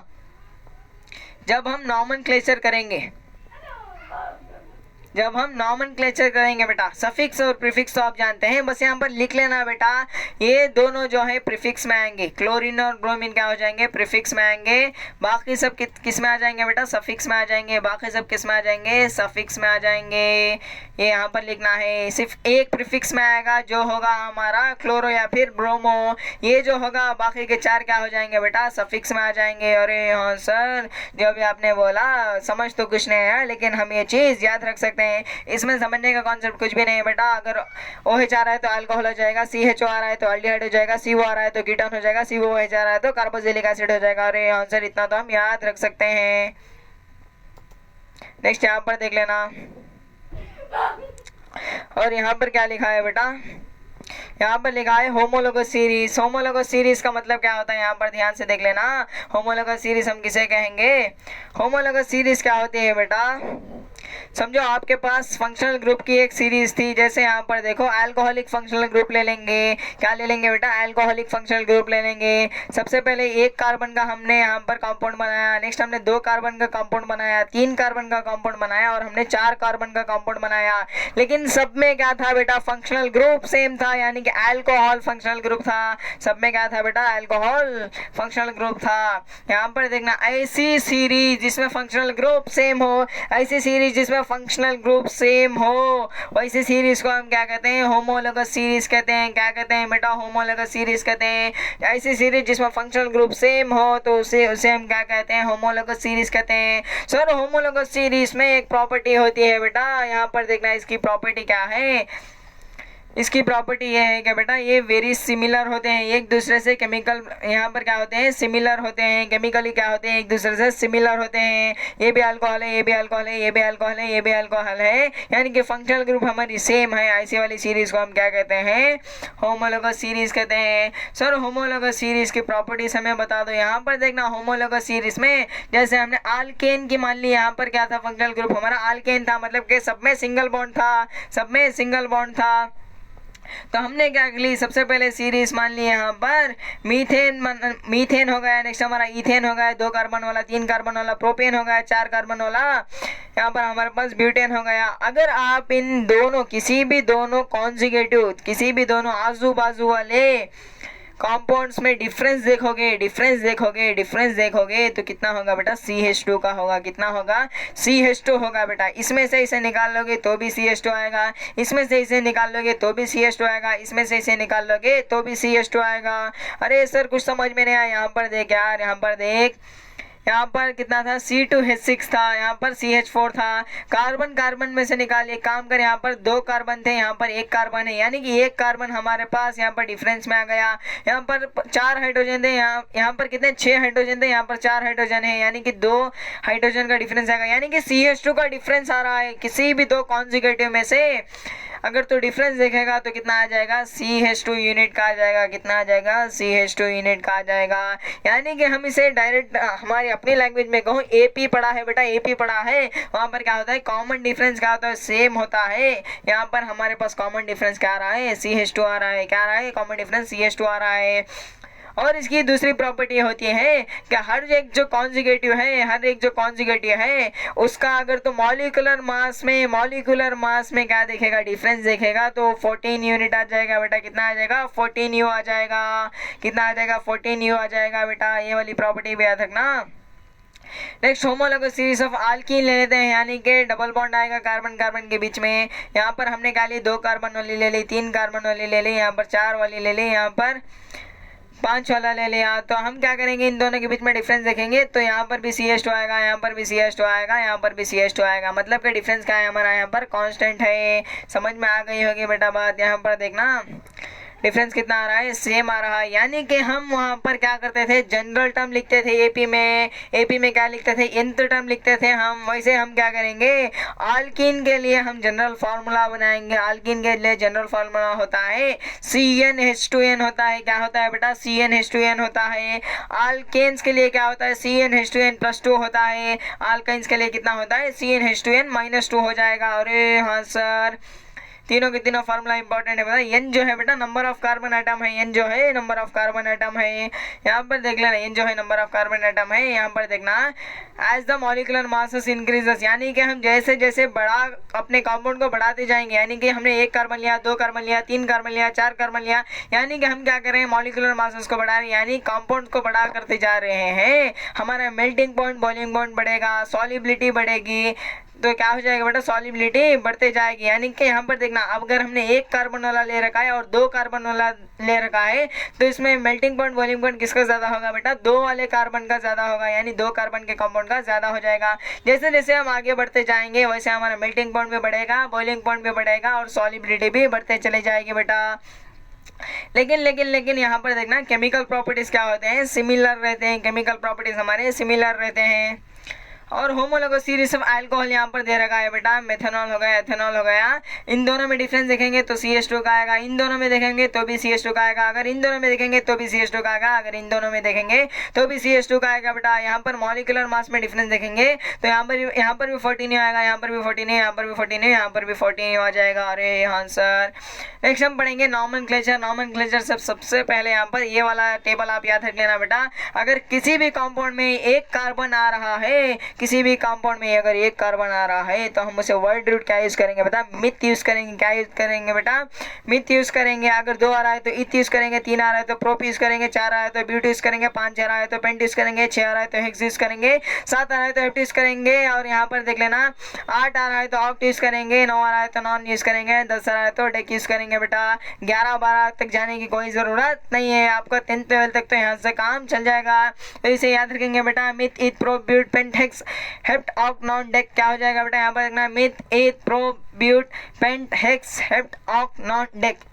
10 के 10 भी नाम आप याद रखेंगे। अगर 1 कार्बन आया तो मिथ, 2 आया तो इथ, 3 आया तो प्रोप, 4 आया तो ब्यूट, 5 आया तो पेंट, 6 आया तो हेक्स, 7 आया तो हेप्ट, ऑक्ट आया तो बेटा 8 हो जाएंगे, और 9 आया तो नॉन हो जाएंगे, 10 आया तो डेक हो जाएंगे बेटा। अरे हाँ सर, हम इतना तो याद रख लेंगे। नेक्स्ट यहाँ पर देखना, अगर सिंगल बॉन्ड आ रहा है तो ऐसे कंपाउंड को क्या कहते हैं? अल्केन कहते हैं। डबल आ रहा है तो अल्कीन कहते हैं, ट्रिपल आ रहा है तो अल्काइन कहते हैं। और हम सारे में सफिक्स का यूज करेंगे बेटा। अल्केन आ रहा है यानी सिंगल बॉन्ड आया तो ANE यूज करेंगे। क्या यूज करेंगे बेटा? ANE यूज करेंगे, ANE यूज करेंगे। अगर डबल आया तो ENE यूज करेंगे, अगर ट्रिपल आया तो YNE यूज करेंगे। ये सारे कैसे आए सर? यहाँ पर देखना लास्ट के 3 लेटर्स ले लेना। अल्केन के लास्ट 3 लेटर्स यहाँ पर आएंगे, अल्कीन के लास्ट 3 लेटर्स यहाँ पर आएंगे, अल्काइन के लास्ट 3 लेटर्स यहाँ पर आएंगे। सफिक्स हम क्या करेंगे? याद रखेंगे। अब देख यार, मैं तुझे डायरेक्ट बता रहा हूँ, यहाँ पर देखना आपको माइंड में सोचना है बेटा, सिर्फ और सिर्फ माइंड में करेंगे, पेन उठाने की कोई ज़रूरत नहीं है। यहाँ पर देखा, अब हम क्या करेंगे? कार्बन के कंपाउंड्स बनाते चले जाएंगे। यहाँ पर देखना, ऐसा कंपाउंड बता जो 3 कार्बन वाला है। ऐसा कंपाउंड बता जो 3 कार्बन वाला है। कितना है? 3 कार्बन वाला है, और इसके पास सिंगल बॉन्ड आता है। 3 कार्बन वाला है और सिंगल बॉन्ड आता है। सर 3 कार्बन को हम क्या यूज करेंगे? प्रोप यूज करेंगे। क्या यूज करेंगे? प्रोप यूज करेंगे। और सिंगल बॉन्ड को हम क्या यूज करेंगे? AN यूज करेंगे। प्रोप प्लस एन क्या हो गया बेटा? प्रोपेन हो गया। अरे सर, इतना ईजी था, तो हमें समझ में आ गया है। अब मुझे बताना है कि हमारे पास क्या था? 1 कार्बन वाला कंपाउंड है और उसके पास क्या है, सिंगल बॉन्ड है, सारे के सारे सिंगल बॉन्ड है, तो क्या हो जाएगा सर, एक कार्बन मतलब मिथ हो जाएगा और सिंगल बॉन्ड मतलब एन हो जाएगा। मिथ प्लस एन क्या हो रहा है सर, मीथेन हो रहा है। अरे हाँ सर, इतना सिंपल था। अगर 5 कार्बन वाला है, 5 कार्बन है और इसके बीच में डबल बॉन्ड आ रही है, 5 कार्बन और डबल बॉन्ड यानी कि पेंट हो जाएगा और ईन आ जाएगा, पेंटीन हो गया। समझ में आया कि नहीं, जल्दी बोले। अगर 6 कार्बन है और ट्रिपल बॉन्ड आ रहा है, 6 कार्बन है, ट्रिपल बॉन्ड आ रहा है, मतलब क्या क्या हो जाएगा, हेक्स हो जाएगा और क्या हो जाएगा, आइन हो जाएगा, हेक्साइन। समझ में आ गया बेटा। अगर मैं आपसे पूछूं 7 कार्बन वाला है, सिंगल बॉन्ड है, हेप्टेन हो जाएगा। अगर यहाँ पर 2 कार्बन वाला है और 2 कार्बन वाला है, डबल बॉन्ड है, तो क्या हो जाएगा, इथीन हो जाएगा। अरे हाँ सर, इतना इजी था। यहाँ पर देख लेना, 4 कार्बन वाला है, ट्रिपल बॉन्ड है, तो ब्यूटाइन हो जाएगा, ब्यूटाइन हो जाएगा। अगर 5 कार्बन वाला है, डबल बॉन्ड है, तो क्या हो जाएगा, पेंटीन हो जाएगा। अरे हाँ सर, इतना इजी था। समझ में आ गया बेटा। ऐसे हम क्या करेंगे, नॉमेनक्लेचर करेंगे बेटा। अगर मैं आपसे पूछूं 8 कार्बन वाला है, ट्रिपल बॉन्ड आ रहा है, तो क्या हो जाएगा, ऑक्टाइन हो जाएगा। क्या हो जाएगा बेटा, ऑक्टाइन हो जाएगा, ऑक्टाइन हो जाएगा, यानी कि ओ सी टी लिखना है और क्या लगाएंगे, वाई लगाएंगे, ऑक्टाइन हो जाएगा। अगर मैं आपसे पूछूं 3 कार्बन वाला है, ट्रिपल बॉन्ड आ रहा है, तो प्रोप हो जाएगा और यहाँ से वाई लग जाएगा, प्रोपाइन हो जाएगा। अगर 2 कार्बन वाला है, ट्रिपल बॉन्ड आ रहा है, तो ईथ हो जाएगा और यहाँ से वाई लग जाएगा, ट्रिपल बॉन्ड रहा तो। और यहाँ पर देखना, यहाँ पर देखना, अगर मैं आपसे कहूँ यहाँ पर ब्यूट ले लेते हैं, ब्यूट ले लिया हमने 4 कार्बन वाला और मैंने कहा डबल बॉन्ड है तो ब्यूटीन हो जाएगा। अगर सिंगल बॉन्ड है तो ब्यूटेन हो जाएगा, अगर ट्रिपल बॉन्ड है तो ब्यूटाइन हो जाएगा। तीनों में कंफ्यूज नहीं होना है बेटा, यहाँ से हमें कोई शक और संशय वाली बात नहीं है। समझ में आ गया होगा बेटा बात। यहाँ पर देखना, आपको क्या करना है, वर्ड याद रखना है। आल्केन आ रहा है कि आल्कीन आ रहा है कि आल्काइन आ रहा है देखना है, सिंगल बॉन्ड है कि डबल बॉन्ड है कि ट्रिपल बॉन्ड है देखना है, और आपको क्या कर देनी है, बना लेना है बेटा। विदाउट पेन करना है बेटा। अगर कोई पेन उठाएगा तो पाप पड़ेगा बेटा, याद रखना, पेन उठाने की जरूरत नहीं है। नेक्स्ट यहाँ पर देखना, नॉमेनक्लेचर हम सीखेंगे। नॉमेनक्लेचर, अगर यहाँ पर देखना, मैंने क्या बताया आपको, सिर्फ single bond, double bond, triple bond वाला बताया। अरे हाँ सर, इतना तो हमें पता चल गया है। अगर सिंगल बॉन्ड, डबल बॉन्ड और ट्रिपल बॉन्ड के साथ हमारे पास कोई फंक्शनल ग्रुप आ गया, हमारे पास कुछ इस कदर फंक्शनल ग्रुप आ गए, तब हम क्या करेंगे। अगर हमारे पास फंक्शनल ग्रुप आ रहे हैं, आपको मैंने कहा था क्लोरो और ब्रोमो को छोड़कर बाकी सब क्या होते हैं, सफिक्स में आते हैं। क्लोरो ब्रोमो जो है प्रीफिक्स में आएंगे और यहाँ पर बाकी सब सफिक्स में आएंगे। तो यहाँ पर देखना, हमारे सिलेबस के लिए सबसे ज़्यादा इंपॉर्टेंट क्या है, एल्डिहाइड है, कीटोन है, अल्कोहल है बेटा, और कार्बोक्सिलिक एसिड है। तो हम यहाँ से मार्क करेंगे। बाकी सब आप लिख लेना, लेकिन ये हायर आपकी ऑर्गेनिक केमिस्ट्री में यूज आएंगे बेटा, हायर में बहुत ज़्यादा यूज आएंगे आपके लिए। एल्डिहाइड हो गया, यहाँ से कीटोन हो गया, अल्कोहल हो गया, बस आपको ये 4 हैं। और क्लोरोब्रोमो भी है, क्लोरोब्रोमो का मैं अलग केस बताऊंगा बेटा। क्लोरोब्रोमो इससे भी आसान होते हैं। यहाँ पर देखना, यहाँ पर देखना, यहाँ पर सारे के सारे सफिक्स में आएंगे। क्या आएंगे बेटा, प्रीफिक्स आप याद नहीं रखेंगे तो भी चल जाएगा, लेकिन सफिक्स आपको 4 कंपाउंड्स के याद रहने चाहिए। पहला होगा कार्बोक्सिलिक एसिड का सफिक्स क्या होता है, ओइक एसिड होता है। क्या होता है बेटा, ओइक एसिड होता है। और यहाँ पर एल्डिहाइड का क्या होता है, एल होता है। क्या होता है बेटा, एल, आल होता है बेटा। और यहाँ पर कीटोन का क्या होता है, ओ एन ई होता है, ओन, ओ एन ई होता है। 1 नहीं पढ़ना बेटा, ओन पढ़ना है। और अल्कोहल का क्या होता है बेटा, अल्कोहल का ओ एल होता है। दोनों में फर्क है बेटा, ओ एल आएगा तो अल्कोहल, ए एल आएगा तो एल्डिहाइड। यहाँ पर चारों के चारों लिख लेना बेटा, बाकी सब भी आप लिख सकते हो, ये आपको हायर केमिस्ट्री में यूज आएगा बेटा। अब यहाँ पर देखना, अब हम कैसे बनाएंगे, सारे रूल्स लिखना चाहो तो लिख लो, नहीं तो नहीं लिखेंगे तो भी काम चल जाएगा। अब हम क्या करेंगे, इस टेबल से बनाएंगे सारे के सारे कंपाउंड के नाम, हम इस टेबल से सीखेंगे। सर हम कैसे सीखेंगे, यहाँ पर देख यार, अब मैं आपसे कह रहा हूँ, यहाँ पर देखो, हम यहाँ पर कहीं पर लिख देते हैं, यहाँ पर जगह नहीं है तो हम क्या करेंगे, यहाँ यहीं पर लिख लेते हैं। सबसे पहले आएगा प्रीफिक्स, नेक्स्ट आएगा वर्ड रूट, यहाँ पर प्लस देखो यार कितना अच्छा आ रहा है, प्लस वर्ड रूट आएगा। क्या आ जाएगा बेटा, वर्ड रूट आ जाएगा। वर्ड रूट का मतलब मिथ, इथ, प्रोप, ब्यूट, वही आएगा वर्ड रूट। और यहाँ पर आएगा डबल सिंगल, यानी बॉन्ड लिख लेंगे हम। क्या आ जाएगा, बॉन्ड आ जाएगा, बॉन्ड आ जाएगा। प्लस में हम क्या लिखेंगे, नेक्स्ट हम लिखेंगे फंक्शनल ग्रुप। क्या लिखेंगे बेटा, फंक्शनल ग्रुप। ऐसे हम नॉमेनक्लेचर बनाएंगे बेटा।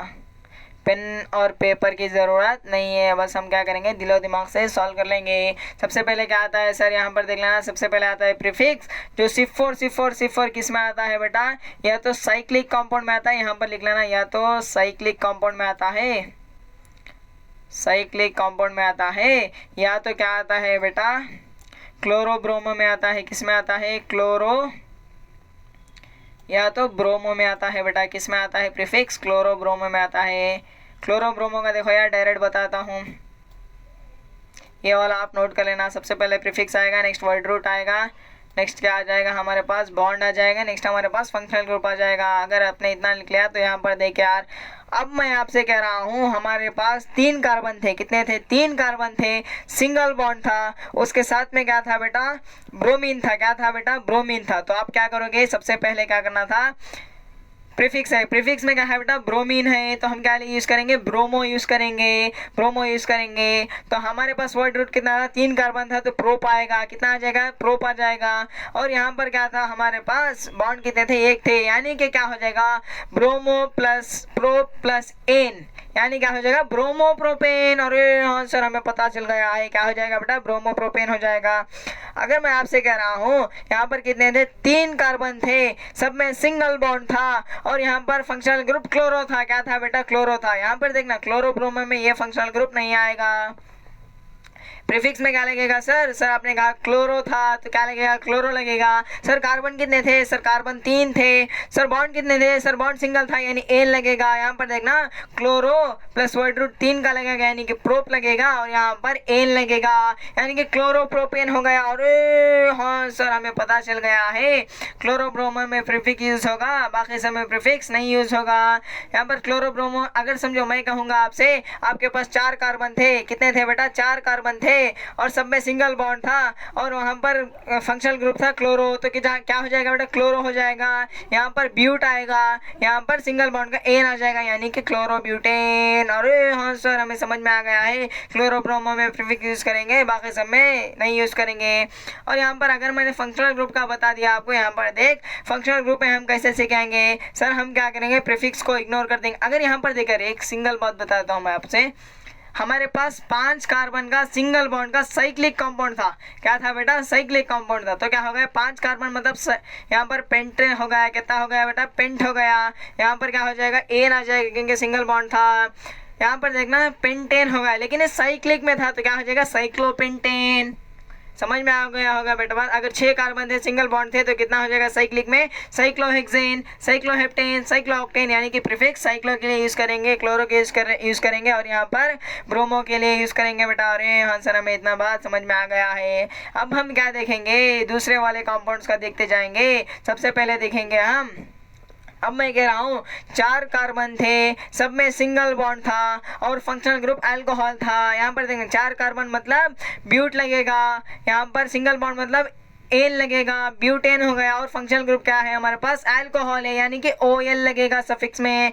क्या लगेगा बेटा सफिक्स में OL लगेगा, यानी कि क्या हो गया ब्यूटेनॉल हो गया। क्या हो गया बेटा ब्यूटेनॉल, ब्यूटेनॉल हो गया।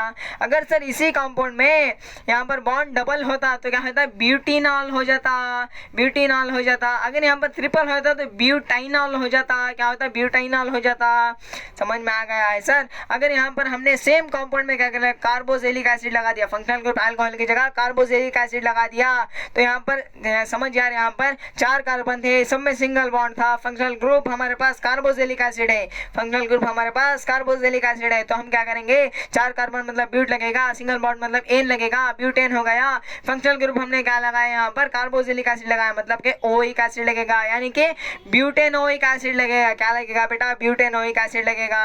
और यहाँ पर 5 कार्बन है, सब में सिंगल बॉन्ड है, फंक्शनल ग्रुप हमारे पास ओइक एसिड है, तो पेंटानोइक एसिड बन जाएगा। और यहाँ पर देख लेना, अगर हमने फंक्शनल ग्रुप एल्डिहाइड मान लिया, यहाँ पर 4 कार्बन थे, सब में सिंगल बॉन्ड था, और यहाँ पर क्या था एल्डिहाइड था, तो क्या हो जाएगा ब्यूटेनॉल हो जाएगा। नाल आ रहा है, ये आ रहा है लास्ट में, ब्यूटेनॉल हो जाएगा। और यहाँ पर हमने कीटोन मान लिया, 4 कार्बन थे, सब में सिंगल था, और यहाँ पर कीटोन लगाया हमने, तो क्या हो जाएगा बेटा ब्यूटेनॉन हो जाएगा, ब्यूटेनॉन हो जाएगा बेटा, ब्यूटेनॉन। यहाँ पर देखना ON नहीं लगेगा, ब्यूटेनॉन हो जाएगा बेटा।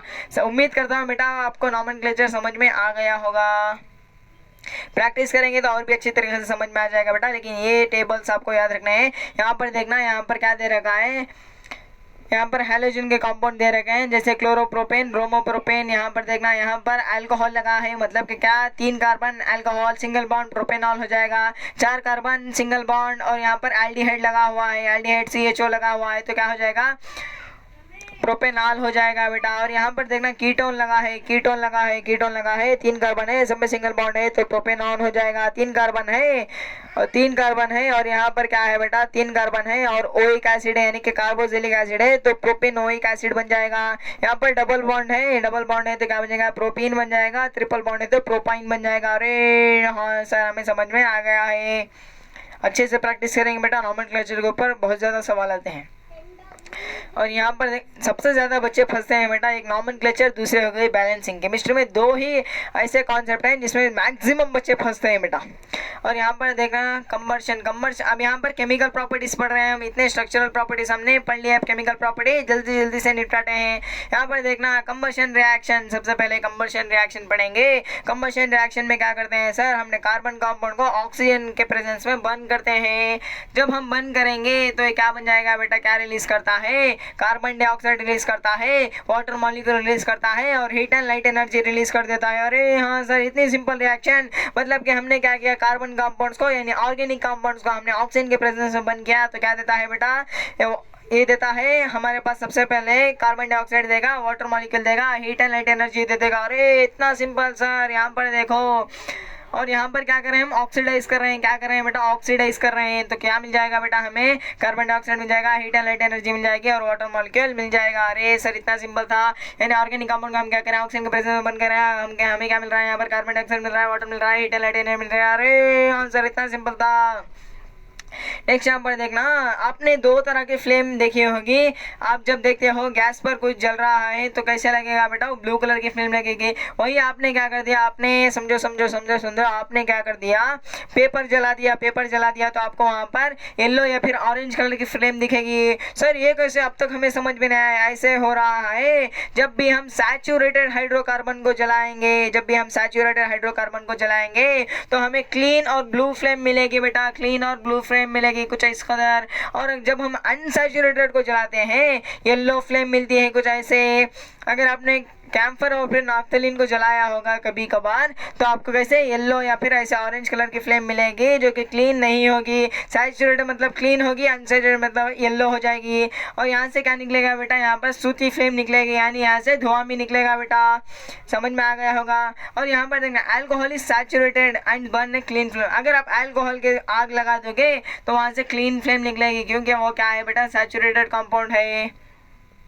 और यहाँ पर देखना, यहाँ पर जो लैब में हम यूज़ करते हैं बर्नर, उसे हम क्या कर सकते हैं, एडजस्ट कर सकते हैं बेटा। एडजस्ट करके हम क्या कर सकते हैं, कलर ऑफ द फ्लेम को हम क्या कर सकते हैं, कम ज़्यादा कर सकते हैं, अमाउंट ऑफ द फ्लेम को कम ज़्यादा कर सकते हैं, और कलर को हम क्या कर सकते हैं, चेंज कर सकते हैं बेटा।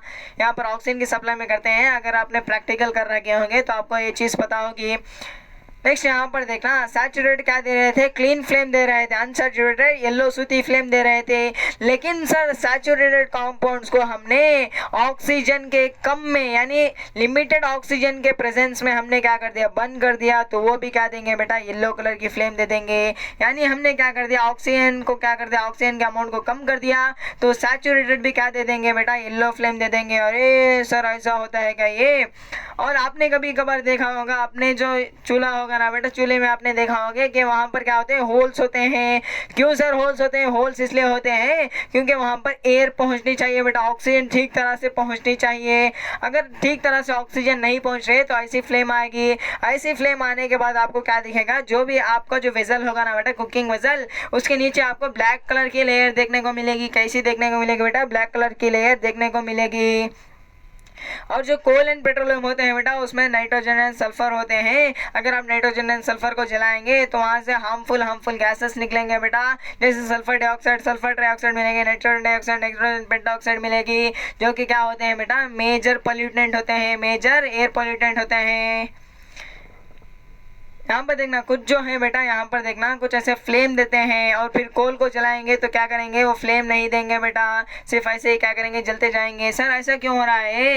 यहाँ पर एक लाइन लिखी हुई है आपके किताब में, तो मैं बता दूंगा। जब भी गैसियस सब्सटेंस जलते हैं, जब भी गैसियस सब्सटेंस जलेंगे तो कैसे ऐसी वाली फ्लेम दे देंगे बेटा, जैसे कैंडल देख लेना यहाँ पर, ऐसी वाली फ्लेम दे देंगे। और जब भी हम या फिर गैसियस या फिर गैसियस को छोड़कर जैसे सॉलिड सब्सटेंस को हम जला रहे हैं यहाँ पर, तो क्या करते हैं, वो फ्लेम नहीं देते हैं, ऐसे ग्लो करते हैं, रेड कलर में ग्लो करते हैं बेटा। समझ में आ गया होगा। और यहाँ पर क्या है, अलग अलग एलिमेंट है बेटा, अलग अलग एलिमेंट क्या देते हैं, अलग अलग फ्लेम देते हैं। अलग अलग एलिमेंट क्या करते हैं, अलग अलग फ्लेम देते हैं। जैसे आपने कभी कॉपर वायर को जलाया होगा तो आपको कैसी मिलेगी फ्लेम, वहाँ पर ब्लूइश ग्रीन मिलेगी फ्लेम। समझ में आ गया होगा आपको। यहाँ पर देखना, yellow colour of the candle flame is due to incomplete combustion of carbon particle, यानी कि कार्बन पार्टिकल के इनकम्प्लीट होने की वजह से क्या मिलेगा बेटा, येलो कलर की फ्लेम मिलेगी। अरे हाँ सर, इतना सिंपल था।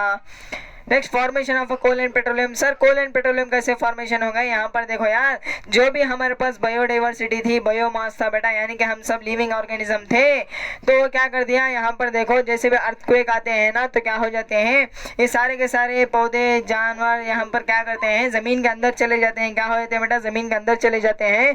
और ये बिलियन ईयर्स के बाद, यानी कि करोड़ों हजारों साल के बाद क्या हो जाते हैं, वॉल्केनिक एरप्शन होने की वजह से इतनी ज़्यादा इन्हें प्रेशर मिलता है बेटा। क्या मिलता है, प्रेशर मिलता है। और जो हमारे पास जो थे रॉक्स थे, वो क्या बन जाते हैं बेटा, कोल में कन्वर्ट हो जाते हैं। यानी कि ट्रीज, फंड्स और अदर प्लांट्स क्या हो जाते हैं, हमारे वॉल्केनिक एरप्शन की वजह से और यहाँ पर अर्थक्वेक की वजह से क्या करते हैं, अंदर चले जाते हैं और एक कोल में कन्वर्ट हो जाते हैं बेटा। और जब भी हमारे यहाँ पर deadly tiny plants and animals होते हैं, ये क्या करते हैं, ऑयल एंड गैस में कन्वर्ट हो जाते हैं। और ये कहाँ पर देखने को मिलेंगे, जैसे सी होगा ना, सी के अंदर भी जमीन होगी। अगर आप जमीन को डिग करते जाओगे तो आपको वहां पर पेट्रोलियम कंपाउंड्स मिलेंगे। फिर से रिपीट कर देता हूं मैं, फॉसिल फ्यूल कैसे बनते हैं बेटा, फॉसिल फ्यूल्स बनते हैं जब भी हमारे कोई भी लिविंग ऑर्गेनिज्म होते हैं, अर्थक्वेक और वोल्केनिक एरप्शन आने की वजह से सारे के सारे ज़मीन के अंदर चले जाते हैं।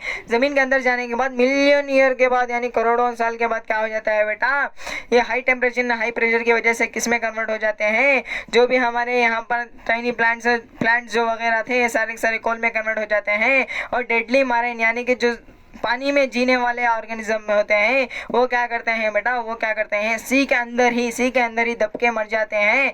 और फिर करोड़ों साल के बाद क्या होता है बेटा, ऑयल एंड गैस में कन्वर्ट हो जाते हैं। और उसी ऑयल एंड गैस को हम क्या करते हैं, डिग करते हैं। सी के अंदर डिग करना बेटा, यहाँ सोचो, यहाँ पर बात, सी के अंदर भी ज़मीन होगी, उसमें हम क्या करेंगे, डिग करेंगे और वहाँ से हम पेट्रोलियम काटेंगे बेटा। अरे हाँ सर, हमें समझ में आ गया है। Next, oxidation reaction. Oxidation reaction में हम क्या करते हैं, अल्कोहल को कार्बोक्सिलिक एसिड में कन्वर्ट करते हैं। अल्कोहल को कार्बोक्सिलिक एसिड में कन्वर्ट करते हैं। सर कैसे करेंगे हम, यहाँ पर देखना, हम यहाँ पर कुछ कैटालाइज यूज करेंगे। जैसे हम यहाँ पर ऑक्सीडाइजिंग एजेंट यूज करेंगे। कैसे ऑक्सीडाइजिंग एजेंट सर, हम सबसे पहला ऑक्सीडाइजिंग एजेंट यूज करेंगे यहाँ पर पोटेशियम परमैंगनेट, या फिर हम क्या यूज कर सकते हैं, पोटेशियम डाइक्रोमेट यूज कर सकते हैं। जब भी हमने पोटेशियम परमैंगनेट को क्या कर दिया, अल्कोहल के साथ रिएक्ट होने दे दिया, ये पोटेशियम परमैंगनेट जो है ना बेटा, ऑक्सीडाइजिंग एजेंट है। यानी ये क्या करेगा, ऑक्सीजन को ऐड करेगा, यानी क्या करेगा, दूसरे सब्सटेंस में ऑक्सीजन को ऐड करेगा। इसे हम क्या कहते हैं, ऑक्सीडाइजिंग एजेंट कहते हैं। ऐसे सब्सटेंस जो ऑक्सीजन को दूसरे में ऐड करते हैं, ये क्या करेगा, पोटेशियम परमैंगनेट इस वाले अल्कोहल में ऑक्सीजन ऐड करेगा। अगर ऑक्सीजन इसमें ऐड हो गया और हमने इसे हीट कर दिया तो ये किस में कन्वर्ट हो जाएगा बेटा, कार्बोक्सिलिक एसिड में कन्वर्ट हो जाएगा। यानी क्या हो रहा है, अल्कोहल से कार्बोक्सिलिक एसिड हम ऐसे कन्वर्ट कर सकते हैं। तो ये था हमारे पास, 2 कार्बन था, सिंगल बॉन्ड है, OH है बेटा, क्या हो जाएगा, अल्कोहल है, सिंगल बॉन्ड है, 2 कार्बन है तो एथेनॉल हो जाएगा। और यहाँ पर 2 कार्बन है, सब में सिंगल बॉन्ड है, और यहाँ पर फंक्शनल ग्रुप कार्बोक्सिलिक एसिड है, तो ये क्या हो जाएगा, एथेनोइक एसिड होगा। यानी कि हम एथेनॉल से एथेनोइक एसिड में कन्वर्ट कर सकते हैं using the oxidation reaction. Oxidation reaction क्यों है बेटा, यहाँ पर क्या है, ऑक्सीडाइजिंग एजेंट यूज कर रहे हैं, जो क्या करते हैं, यहाँ पर ऑक्सीजन को दूसरे में ऐड करते हैं।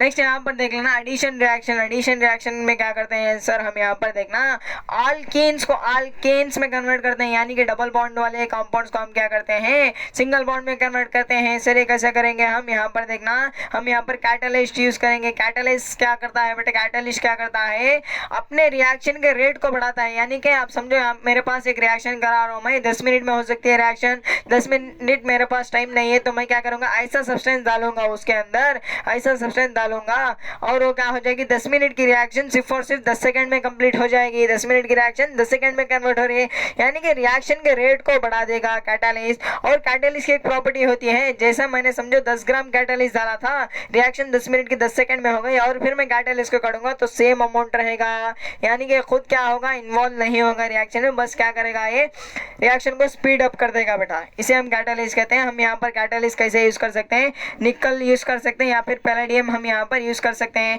हम ले रहे हैं यहाँ पर ये वाला, एक बात याद रखना है, यहाँ पर एडिशन रिएक्शन में हमेशा जो है आल्कीन्स करते हैं बेटा, क्या करते हैं, डबल बॉन्ड वाले करते हैं, यानी अनसैचुरेटेड हाइड्रोकार्बन यूज करते हैं बेटा। एडिशन रिएक्शन में अनसैचुरेटेड, याद रखना बेटा, एडिशन रिएक्शन में अनसैचुरेटेड को हम क्या करते हैं, यूज करते हैं, क्योंकि इसके ऊपर सवाल भी आया हुआ होगा। अनसैचुरेटेड हाइड्रोकार्बन हम किस में यूज करते हैं, एडिशन रिएक्शन में यूज करते हैं। तो हमने क्या कर दिया, एक हमारे पास अनसैचुरेटेड हाइड्रोकार्बन ले लिया, निकल कैटालिस्ट ले लिया और उसके ऊपर से हमने क्या कर दिया, हाइड्रोजन गैस पास करा दी। हमने क्या करा दिया, हाइड्रोजन गैस पास करा दिए, यानी कि हम क्या कर रहे हैं, यहाँ पर हाइड्रोजन को ऐड कर रहे हैं, यहाँ पर हाइड्रोजन को ऐड कर रहे हैं। अगर हमने हाइड्रोजन को यहाँ पर ऐड कर दिया तो ये डबल बॉन्ड वाला एक बॉन्ड टूट जाएगा, डबल बॉन्ड वाला एक बॉन्ड टूट जाएगा और हमें क्या मिल जाएगा, अल्केन मिल जाएगा, अल्केन मिल जाएगा, सिंगल बॉन्ड वाला अल्केन मिल जाएगा। और यहाँ पर देखना, हाइड्रोजन को हम यहाँ पर क्या कर रहे हैं, ऐड कर रहे हैं, तो हम इसे क्या कहेंगे, हाइड्रोजिनेशन कहेंगे। क्या कहेंगे बेटा, हाइड्रोजिनेशन कहेंगे। इसे इंडस्ट्री में कहाँ पर यूज करते हैं सर, यहाँ पर देखो हाइड्रोजिनेशन ऑफ ऑयल करते हैं। ऑयल को क्या करते हैं हम, हाइड्रोजिनेस करते हैं। जैसे यहाँ पर देखो जो भी आपके वेजिटेबल ऑयल होते हैं ना, वो अनसैचुरेटेड होते हैं और हेल्दी होते हैं बेटा, अनसैचुरेटेड होते हैं और हेल्दी होते हैं। लेकिन जो आपके एनिमल के फैक्ट होते हैं ना बेटा, वो सैचुरेटेड होते हैं और हमारे हेल्थ के लिए हार्मफुल होते हैं बेटा। तो हम क्या करेंगे, यहाँ से अनसैचुरेटेड से सैचुरेट कन्वर्ट कर सकते हैं बेटा, इतनी बात आप याद रख लेना। यूजिंग यहाँ पर कैटालिस्ट यूज करेंगे और हाइड्रोजन गैस क्या करेंगे, पास करेंगे यहाँ से। और सब्स्टिट्यूशन रिएक्शन में हमेशा याद रख लेना बेटा, सैचुरेटेड हाइड्रोकार्बन यूज करेंगे। इसमें अनसैचुरेटेड, इसमें सैचुरेटेड। सैचुरेटेड हाइड्रोकार्बन को हम क्या करेंगे, हम क्या करेंगे सर, यहाँ पर एक हैलोजन के साथ रिएक्ट कराएंगे इन प्रेजेंस ऑफ सनलाइट। हम क्या करेंगे, क्लोरीन एटम के साथ रिएक्ट कर रहे हैं। सैचुरेटेड कंपाउंड को हम क्लोरीन के साथ रिएक्ट करा रहे हैं इन प्रेजेंस ऑफ सनलाइट। तो हमें क्या दे देगा बेटा, एक हैलोजन कंपाउंड दे देगा, एक हैलोजन कंपाउंड दे देगा, साथ में HCl एसिड रिलीज कर देगा। जैसे यहाँ पर एग्जांपल देख, मीथेन पर हमने क्या कर दिया, क्लोरीन गैस पास कर दी इन प्रेजेंस ऑफ सनलाइट। तो हमें क्या दे दिया यहाँ पर, ये क्या है बेटा, ये क्लोरोमीथेन है। क्या है बेटा, ये क्लोरोमीथेन है, क्लोरोमीथेन मिलेगा प्लस हमें HCl मिल जाएगा। क्या मिलेगा बेटा, प्लस हमें HCl मिल जाएगा। अरे हाँ सर, सिंपल रिएक्शन है। हम क्या करेंगे, क्लोरीन पास करेंगे सैचुरेटेड हाइड्रोकार्बन पे, तो क्या मिल जाएगा बेटा, हमें क्लोरो कंपाउंड मिल जाएगा। ये हमें उसके साथ में हमें क्या मिल जाएगी, HCl एसिड मिल जाएगी। इन प्रेजेंस ऑफ सनलाइट करा रहे हैं बेटा। यहाँ पर क्या कर रहे हैं हम, हाइड्रोजन की एक प्लेस को क्या कर रहे हैं, सब्स्टिट्यूट कर रहे हैं। हाइड्रोजन की एक प्लेस को हमने क्या कर दिया, यहाँ पर सब्स्टिट्यूट कर दिया। तो हम इसका नाम क्या देंगे बेटा, सब्स्टिट्यूशन रिएक्शन। यानी कि हम क्या कर रहे हैं, हाइड्रोजन की जगह को सब्स्टिट्यूट कर रहे हैं, इसलिए हम क्या कहेंगे, सब्स्टिट्यूशन रिएक्शन कहेंगे। Here the chlorine replaces the hydrogen atom one by one, यानी कि एक एक करके क्या कर देगा, सारे के सारे हाइड्रोजन एटम को एक्वायर कर लेगा बेटा, यानी रिप्लेस कर देगा। ये बात आपको याद रखनी है। Next, higher homologous series of alkane can form the mini product, यानी कि अगर आप इथेन मीथेन को छोड़कर हायर चले जाओगे, जैसे ऑक्टेन, नॉनेन, डेकेन, अनडेकेन, तो वहाँ पर क्या हो जाएगा बेटा, सिर्फ और सिर्फ इतने कंपाउंड नहीं, बहुत ज़्यादा कंपाउंड देखने को मिल सकते हैं आपको। और यहाँ पर देख लेना प्रॉपर्टीज। अब हम क्या करेंगे, कुछ यहाँ पर ऑर्गेनिक कंपाउंड के प्रॉपर्टीज पढ़ते चले जाएंगे। सबसे पहला एथेनॉल लेंगे, नेक्स्ट हम क्या करेंगे, एथेनोइक एसिड लेंगे बेटा। प्रॉपर्टीज ऑफ एथेनॉल, एथेनॉल क्या होता है बेटा, आपने देख रखा होगा एथेनॉल, वाइन शॉप पे आपको दिखेगा एथेनॉल। एथेनॉल जो होता है ना, लिक्विड क्या होता है बेटा, लिक्विड होता है रूम टेम्परेचर पे, और यहाँ पर इसे कॉमनली हम क्या बोलते हैं, अल्कोहल बोलते हैं। क्या बोलते हैं बेटा, अल्कोहल बोलते हैं। और ये क्या होता है, एक इंग्रेडिएंट होता है किसमें, अल्कोहलिक ड्रिंक्स में, यानी कि दारू में हम क्या करते हैं, इसे यूज़ करते हैं बेटा। अरे हाँ सर, हम तो इसे टेस्ट भी कर चुके हैं, लेकिन टेस्ट आपको करना नहीं था बेटा। तो यहाँ पर देखो ये क्या होता है, गुड सॉल्वेंट होता है, एक अच्छा तरीके का एक सॉल्वेंट होता है और इसे मेडिसिन में यूज़ करते हैं, जैसे कॉफ सिरप्स बनाने के लिए और फिर टॉनिक्स बनाने के लिए इसे यूज़ करते हैं। एथेनॉल जो होता है ना, एथेनॉल इज सॉल्युबल, क्या होता है बेटा, एथेनॉल जो होता है वाटर में सॉल्युबल सब्सटेंस होता है। अरे आंसर ये तो हमें पता था, इसलिए क्या करते हैं, दारू को क्या करते हैं, पानी में मिला के पीते हैं, इतना तो हमें पता ही था। नेक्स्ट यहाँ पर देखना, ये सारा कुछ पैसेज आपको बिल्कुल अच्छी तरीके से पता है कि अल्कोहल पीने से आपको क्या हो सकती है बेटा, इसकी कंजप्शन की आदत लग सकती है, एडिक्शन हो सकती है आपको इससे, और यहाँ पर हेल्थ के लिए हानिकारक होता है, ये आप जानते हो। और यहाँ पर प्योर एथेनॉल को हम क्या कहते हैं, एब्सोल्यूट अल्कोहल कहते हैं। क्या कहते हैं बेटा, एब्सोल्यूट अल्कोहल कहते हैं। और यहाँ पर देखना, डीनेचर्ड अल्कोहल किसे कहते हैं, अगर हमने एथेनॉल में मिथेनॉल मिला दिया, एथेनॉल में मिथेनॉल मिला दिया तो यहाँ पर क्या हो जाएगा, डीनेचर्ड अल्कोहल हो जाएगा। और ये ब्लू कलर की डाई डालने पर हम आइडेंटिफाई कर सकते हैं कि इंसान पी रखा है कि नहीं पी रखा है।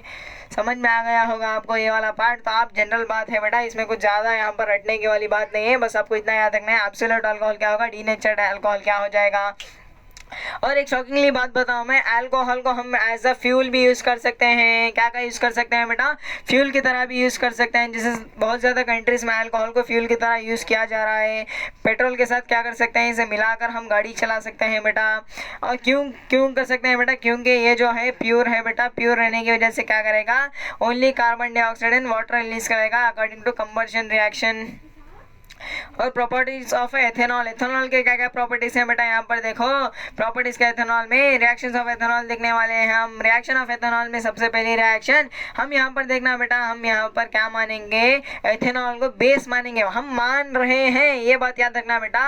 यहाँ पर ये बात नहीं जानी चाहिए क्लास के बाहर के सर ने क्या कहते हैं, एथेनॉल को बेस कह दिया, नहीं बेटा, हम सिर्फ मान रहे हैं क्योंकि आपके स्टडीज़ में इजी हो जाए। तो हम क्या मान रहे हैं, एथेनॉल को बेस मान रहे हैं। बेस के हम किसके साथ रिएक्शन करा रहे हैं, मेटल के साथ रिएक्शन करा रहे हैं। बेस को मेटल के साथ रिएक्ट करेंगे तो हमें क्या मिलेगा बेटा, साल्ट मिलेगा प्लस H2 गैस रिलीज हो जाएगी। यहाँ पर देखना, बेस को हमने क्या कर दिया, एथेनॉल जो हमारा बेस था, बेस को हमने, मैं स्टडी को ईजी बनाने के लिए कह रहा हूँ, बेस को हमने क्या कर दिया, यहाँ पर बेस को हमने मेटल के साथ मिला लिया तो क्या बन जाएगा बेटा, साल्ट मिल जाएगा। साल्ट के साथ क्या मिल जाएगा बेटा, हमें हाइड्रोजन गैस मिल जाएगी। जो हमारा साल्ट का नाम था वो क्या नाम था बेटा, हमारे पास सोडियम एथोक्साइड था नाम। नेक्स्ट आपको यहाँ पर देखो, अनसैचुरेटेड हाइड्रोकार्बन बनाने के लिए भी हम एथेनॉल को यूज़ कर सकते हैं। जैसे हमने एथेनॉल को लिया और 443 केल्विन पर क्या कर दिया, H2SO4 के साथ रिएक्ट करके 443 केल्विन पर हमने हीट कर दिया इसे, तो क्या बन जाएगा बेटा, अनसैचुरेटेड कंपाउंड मिल जाएगा। यानी कि हम क्या कर रहे हैं, सैचुरेटेड कंपाउंड से अनसैचुरेटेड कंपाउंड बना रहे हैं। यहाँ पर एथेनॉल को लिया हमने, H2SO4 के साथ रिएक्ट कराया और 443 केल्विन पर हमने क्या कर दिया, यहाँ पर बंद कर दिया, तो हमें क्या मिल रहा है, यहाँ पर ईथीन मिल रहा है। क्या मिल रहा है बेटा, ईथीन मिल रहा है प्लस H2O मिल रहा है। यहाँ पर देख लेना, ये जो हमारा H2SO4 था ये क्या है, डिहाइड्रेटिंग एजेंट की तरह काम कर रहा है। यानी कि क्या कर रहा है, इसमें वाटर मॉलिक्यूल को रिमूव कर रहा है। अगर इसमें से वाटर मॉलिक्यूल निकलेगा तो ईथीन बन जाएगा प्लस H2O बन जाएगा बेटा। यहाँ पर टेम्परेचर याद रखना और इसका फंक्शन याद रखना बेटा, डिहाइड्रेटिंग एजेंट की तरह काम कर रहा है। Next properties of ethanoic acid, यानी कि दूसरा कंपाउंड, इस वाले को हमने क्या मान रखा था, बेस मान रखा था। इस वाले को हम क्या मान रहे हैं, एसिड मान लेते हैं। क्या मान लेते हैं बेटा, एसिड मान लेते हैं। तो ये क्या होगा बेटा, वीक एसिड होते हैं, हम जानते हैं एथेनोइक एसिड क्या होता है, वीक एसिड होता है। इसका दूसरा नाम एसिटिक एसिड है बेटा। और ये क्या, इसे कौन से ग्रुप से बिलोंग करता है, कार्बोक्सिलिक एसिड से बिलोंग करता है बेटा। किससे बिलोंग करता है, कार्बोक्सिलिक एसिड से बिलोंग करता है। और इसका 5 to 8% अगर हमने पानी में मिला दिया तो क्या बन जाएगा बेटा, विनेगर बन जाएगा। क्या बन जाएगा, विनेगर बन जाएगा। और विनेगर को हम कहाँ यूज करते हैं बेटा, पिकल्स में यूज करते हैं। कहाँ पर यूज करते हैं, पिकल्स में यूज करते हैं, क्योंकि वो रैंसिड ना हो बेटा। नेक्स्ट यहाँ पर देखना, मेल्टिंग पॉइंट क्या होता है इसका, 298 केल्विन हो जाता है। और ये क्या हो जाता है बेटा, ठंड के दिनों में यानी कि विंटर सीजन में क्या हो जाता है, फ्रीज हो जाता है। और इसे इस नाम से भी जाना जाता है। और यहाँ पर देखना, acidic acid is weak acid and the HCl is strong acid, जो कि हमने एसिड बेसिस साल्ट में पढ़ रखा है। यहाँ पर देखें एथेनोइक एसिड को हमने एसिड माना है, एथेनोइक एसिड को एसिड माना है, एथेनॉल को बेस माना है। यहाँ पर देखना स्टेरिफिकेशन रिएक्शन देख रहे हैं। स्टेरिफिकेशन रिएक्शन में क्या करना पड़ता है आपको, एथेनोइक एसिड प्लस एथेनॉल को मिक्स करना पड़ता है, एथेनोइक एसिड प्लस एथेनॉल को मिक्स करना पड़ता है। एथेनोइक एसिड एसिड है, एथेनॉल बेस है, एसिड प्लस बेस क्या देता है बेटा, साल्ट एंड वाटर देता है। एसिड प्लस बेस क्या देता है, साल्ट एंड वाटर देता है। According to neutralization reaction acid plus base हमें क्या दे रहा है, साल्ट प्लस वाटर दे रहा है। सर रिएक्शन डायरेक्टली नहीं होगी बेटा, सबसे पहले हम क्या करेंगे, एब्सोल्यूट अल्कोहल लेंगे और फिर हम इसमें एसिटिक एसिड मिलाएंगे और थोड़ा सा हम क्या कर देंगे, H2SO4 डाल देंगे, यानी एसिड ऐड कर देंगे। और फिर इसे कैसे वार्म करेंगे बेटा, सबसे पहले गर्म पानी में वार्म करना है, डायरेक्टली हमें बर्न नहीं करना। हमें क्या करेंगे, इसे पहले सबसे पहले ऐसे कंटेनर बनाएंगे और इसमें पानी गर्म करेंगे, पानी की मदद से इसे गर्म करेंगे बेटा। अरे हाँ सर इतना सिंपल है कि हमें पता चल गया। यहाँ पर देखना हमने क्या किया, एसिड बेस के साथ रिएक्शन कर दी, साल्ट एंड वाटर मिल गया। ये जो साल्ट होता है इसका नाम होता है ईस्टर होता है। क्या होता है बेटा, इसका नाम ईस्टर होता है। इसका नाम क्या होता है, ईस्टर होता है। यानी कि हम क्या कर रहे हैं, यहाँ से ईस्टर को प्रिपेयर कर रहे हैं, तो इसका नाम पड़ जाएगा ईस्टरिफिकेशन रिएक्शन। ईस्टरिफिकेशन रिएक्शन, ये वाली रिएक्शन जो होती है बेटा, ये वाली रिएक्शन रिवर्सेबल होती है। अगर आपने ईस्टर को NaOH के साथ, अगर आपने ईस्टर को क्या कर दिया, NaOH के साथ, अगर ईस्टर को आपने NaOH के साथ ट्रीट कर दिया तो क्या बन जाएगा बेटा, फिर से अल्कोहल बन जाएगा और फिर क्या बन जाएगा, sodium salt of carboxylic acid बन जाएगा। यानी कि रिवर्सेबल है। आपने क्या कर दिया, एसिड बेस से साल्ट बना लिया और इसी साल्ट को आपने क्या कर दिया, NaOH के साथ रिएक्ट कर दिया तो आपको क्या मिल जाएगा, अल्कोहल मिल जाएगा और फिर sodium salt of carboxylic acid मिल जाएगा। इस वाली रिएक्शन को ईस्टरिफिकेशन रिएक्शन कह रहे हैं, इस वाली रिएक्शन को हम सपोनिफिकेशन रिएक्शन कहेंगे। क्या कहेंगे बेटा, सपोनिफिकेशन रिएक्शन कहेंगे, क्योंकि ये सोप के मैन्युफैक्चर में यूज होती है बेटा, सोप के प्रिपरेशन में यूज होती है वाली ये रिएक्शन। तो यहाँ पर देखना ईस्टर क्या होते हैं बेटा, स्वीट स्मेलिंग सब्सटेंस होते हैं और इसे परफ्यूम्स में यूज़ किया जाता है और फिर फ्लावरिंग एजेंट में यूज़ किया जाता है। अरे हाँ सर सिंपल था। यहाँ पर रिएक्शन दे रखी है बेटा, ईस्टर को हमने क्या कर दिया, NaOH के साथ रिएक्ट कर दिया तो हमें क्या मिला, अल्कोहल मिला। फिर हमें क्या मिला, long chain of sodium salt of carboxylic acid मिल गया। यहाँ पर देखना रिवर्सेबल रिएक्शन है, ईस्टरिफिकेशन रिएक्शन, सपोनिफिकेशन रिएक्शन, दोनों में फ़र्क होता है बेटा, कंफ्यूज होने की ज़रूरत नहीं है। नेक्स्ट हम क्या कर रहे हैं, रिएक्शन विद बेस कर रहे हैं। हम क्या कर रहे हैं, यहाँ पर रिएक्शन विद बेस कर रहे हैं, यानी कि हम जानते हैं एथेनोइक एसिड जो है वो एक एसिड है। एसिड को हमने बेस के साथ रिएक्ट किया, एसिड को हमने क्या कर दिया, बेस के साथ रिएक्ट कर दिया तो हमें साल्ट मिलेगा प्लस वाटर मिलेगा। एसिड प्लस बेस क्या देता है, हमें देता है साल्ट प्लस वाटर। यहाँ पर देखना हमें एक साल्ट मिल गया। एसिड हमने कौन सा यूज़ किया था, हमें यहाँ पर एथेनोइक एसिड यूज़ किया था और फिर हमने यहाँ पर बेस क्या यूज़ किया, NaOH यूज़ किया तो हमें क्या मिला बेटा, एक साल्ट मिला। साल्ट का नाम क्या था, सोडियम एथोनेट था या फिर सोडियम एसीटेट भी हम कह सकते हैं, प्लस हमें वाटर मॉलिक्यूल मिल गया। अगर हम एसिड की reaction carbonate and hydrogen carbonate के साथ कराएंगे तो क्या मिलता है बेटा, हम जाते हैं सिर्फ साल्ट मिलेगा, कार्बन डाइऑक्साइड मिलेगा प्लस वाटर मिल जाएगा। हमने एसिड बेसिस साल्ट में सेम ऐसे ही रिएक्शन पड़ी थी। हमने यहाँ पर एसिड ले लिया, एथेनोइक एसिड ले लिया, फिर हमने क्या कर दिया, एक सोडियम कार्बोनेट ले लिया यानी कि मेटल कार्बोनेट, सोडियम कार्बोनेट ले लिया तो हमें क्या मिलेगा बेटा, यहाँ पर साल्ट मिलेगा प्लस कार्बन डाइऑक्साइड मिलेगी प्लस क्या मिलेगा बेटा, वाटर मॉलिक्यूल मिलेगा। और यहाँ पर देखना, ये जो कार्बन डाइऑक्साइड है इसे हमने लाइम वाटर पे पास कर दिया। अगर हमने इसे लाइम वाटर में पास कर दिया तो क्या बन जाएगा बेटा, मिल्की अपीयरेंस मिल जाएगा। क्या मिल जाएगा बेटा, मिल्की अपीयरेंस मिल जाएगा। और यहाँ पर देखना, अगर हम हाइड्रोजन कार्बोनेट के साथ रिएक्ट करते हैं, acid plus hydrogen metal hydrogen carbonate हमें क्या देता है बेटा, साल्ट देता है, वाटर देता है, कार्बन डाइऑक्साइड देता है। साल्ट का नाम क्या होगा बेटा, है सोडियम एसीटेट होगा। समझ में आ गए होगी बेटा बात। नेक्स्ट यहाँ पर सोप्स एंड डिटर्जेंट पाया जाता है। सर सोप क्या होता है, डिटर्जेंट क्या होता है, ये मत पूछना कि हमने जिंदगी में भी सोप का नाम तक नहीं सुना, सर हमने सोप नहीं देखा, सर हमने डिटर्जेंट नहीं देखा। तो यहाँ पर देख लेना, आपको मैं एक मज़ेदार सी एक्सपेरिमेंट बता दूंगा, आप जाकर अपने घर में ट्राई भी कर सकते हो। यहाँ पर देखो यार, NCERT की लाइन ही बोल रहा हूँ, कुछ अपना ज्ञान नहीं बांट रहा हूँ यहाँ पर मैं। देख लेना, यहाँ पर आप क्या कर लेना, एक ग्लास में पानी ले लेना, एक ग्लास में क्या कर देना, ऑयल ले लेना बेटा। ऑयल को पानी में मिक्स करना, मिक्स नहीं होगा। और फिर देख लेना, आप क्या कर देना, पानी ले लेना लेकिन इसमें सोप ऐड कर देना। क्या ऐड कर देना बेटा, सोप ऐड कर देना और फिर उसमें ऑयल मिक्स करना। तो क्या हो जाएगा बेटा, कुछ देर के लिए मिक्स हो जाएगा, कुछ देर के लिए क्या हो जाएगा, मिक्स हो जाएगा। वही एक्टिविटी भी कहती है यहाँ पर देखो इसका मतलब क्या है कि ऑयल, यहाँ पर देखो सोप का काम क्या होता है, एक हाथ से ऑयल को पकड़ेगा, एक हाथ से पानी को पकड़ेगा, यानी कि ऑयल को पकड़ रहा है, पानी को पकड़ रहा है। सोप का काम यही होता है बेटा, समझ में आ गई होगी बेटा बात। सोप का काम क्या होता है, एक हाथ से पानी को पकड़ेगा, एक हाथ से ऑयल को पकड़ेगा। पहले एक्सपेरिमेंट में आपने क्या किया, पानी में ऑयल मिलाया है तो कुछ नहीं मिलेगा। तो यहाँ पर देखना, अगर आपने इसमें सोप भी ऐड कर दिया तो क्या करेगा, सोप का काम क्या है, एक तरफ से पानी को पकड़ेगा, एक तरफ से ऑयल को पकड़ेगा, और आपको ये क्या दिखेगा, पानी और ऑयल कुछ देर के लिए मिक्स हो रहे हैं। समझ में आ गई होगी बेटा बात। नेक्स्ट यहाँ पर देखना, सर सोप कैसे काम करते हैं, कैसे निकाल देते हैं हम, इतना कपड़े अपने खराब हो जाते हैं, किसे क्लीन कर देते हैं। यहाँ पर देखना सोप क्या होते हैं बेटा, सोडियम और potassium salt of carboxylic acid, sodium और potassium salt of long chain of carboxylic acid, यानी कि एक क्या थी बेटा, सोडियम की कार्बन की चेन थी, लॉन्ग थी, और साथ में क्या लगा था, कार्बोक्सिलिक एसिड लगा हुआ था। अरे सर इतना आसान था। सोप मॉलिक्यूल क्या है बेटा, सोडियम और potassium salt of long chain carboxylic acid है। यहाँ पर देखना इसमें क्या होगा, एक आयोनिक एंड होगी जो हाइड्रोफिलिक इन नेचर होगी, और एक क्या होगी बेटा, कार्बन चेन होगी जो क्या होगी, हाइड्रोफोबिक होगी। हाइड्रोफिलिक का मतलब क्या है बेटा, हाइड्रो का मतलब होता है पानी, पानी के साथ मोहब्बत करने वाली, पानी के साथ प्यार करने वाली चेन को हम क्या कहते हैं, हाइड्रोफिलिक एंड कहते हैं। क्या कहते हैं बेटा, हाइड्रोफिलिक एंड कहते हैं।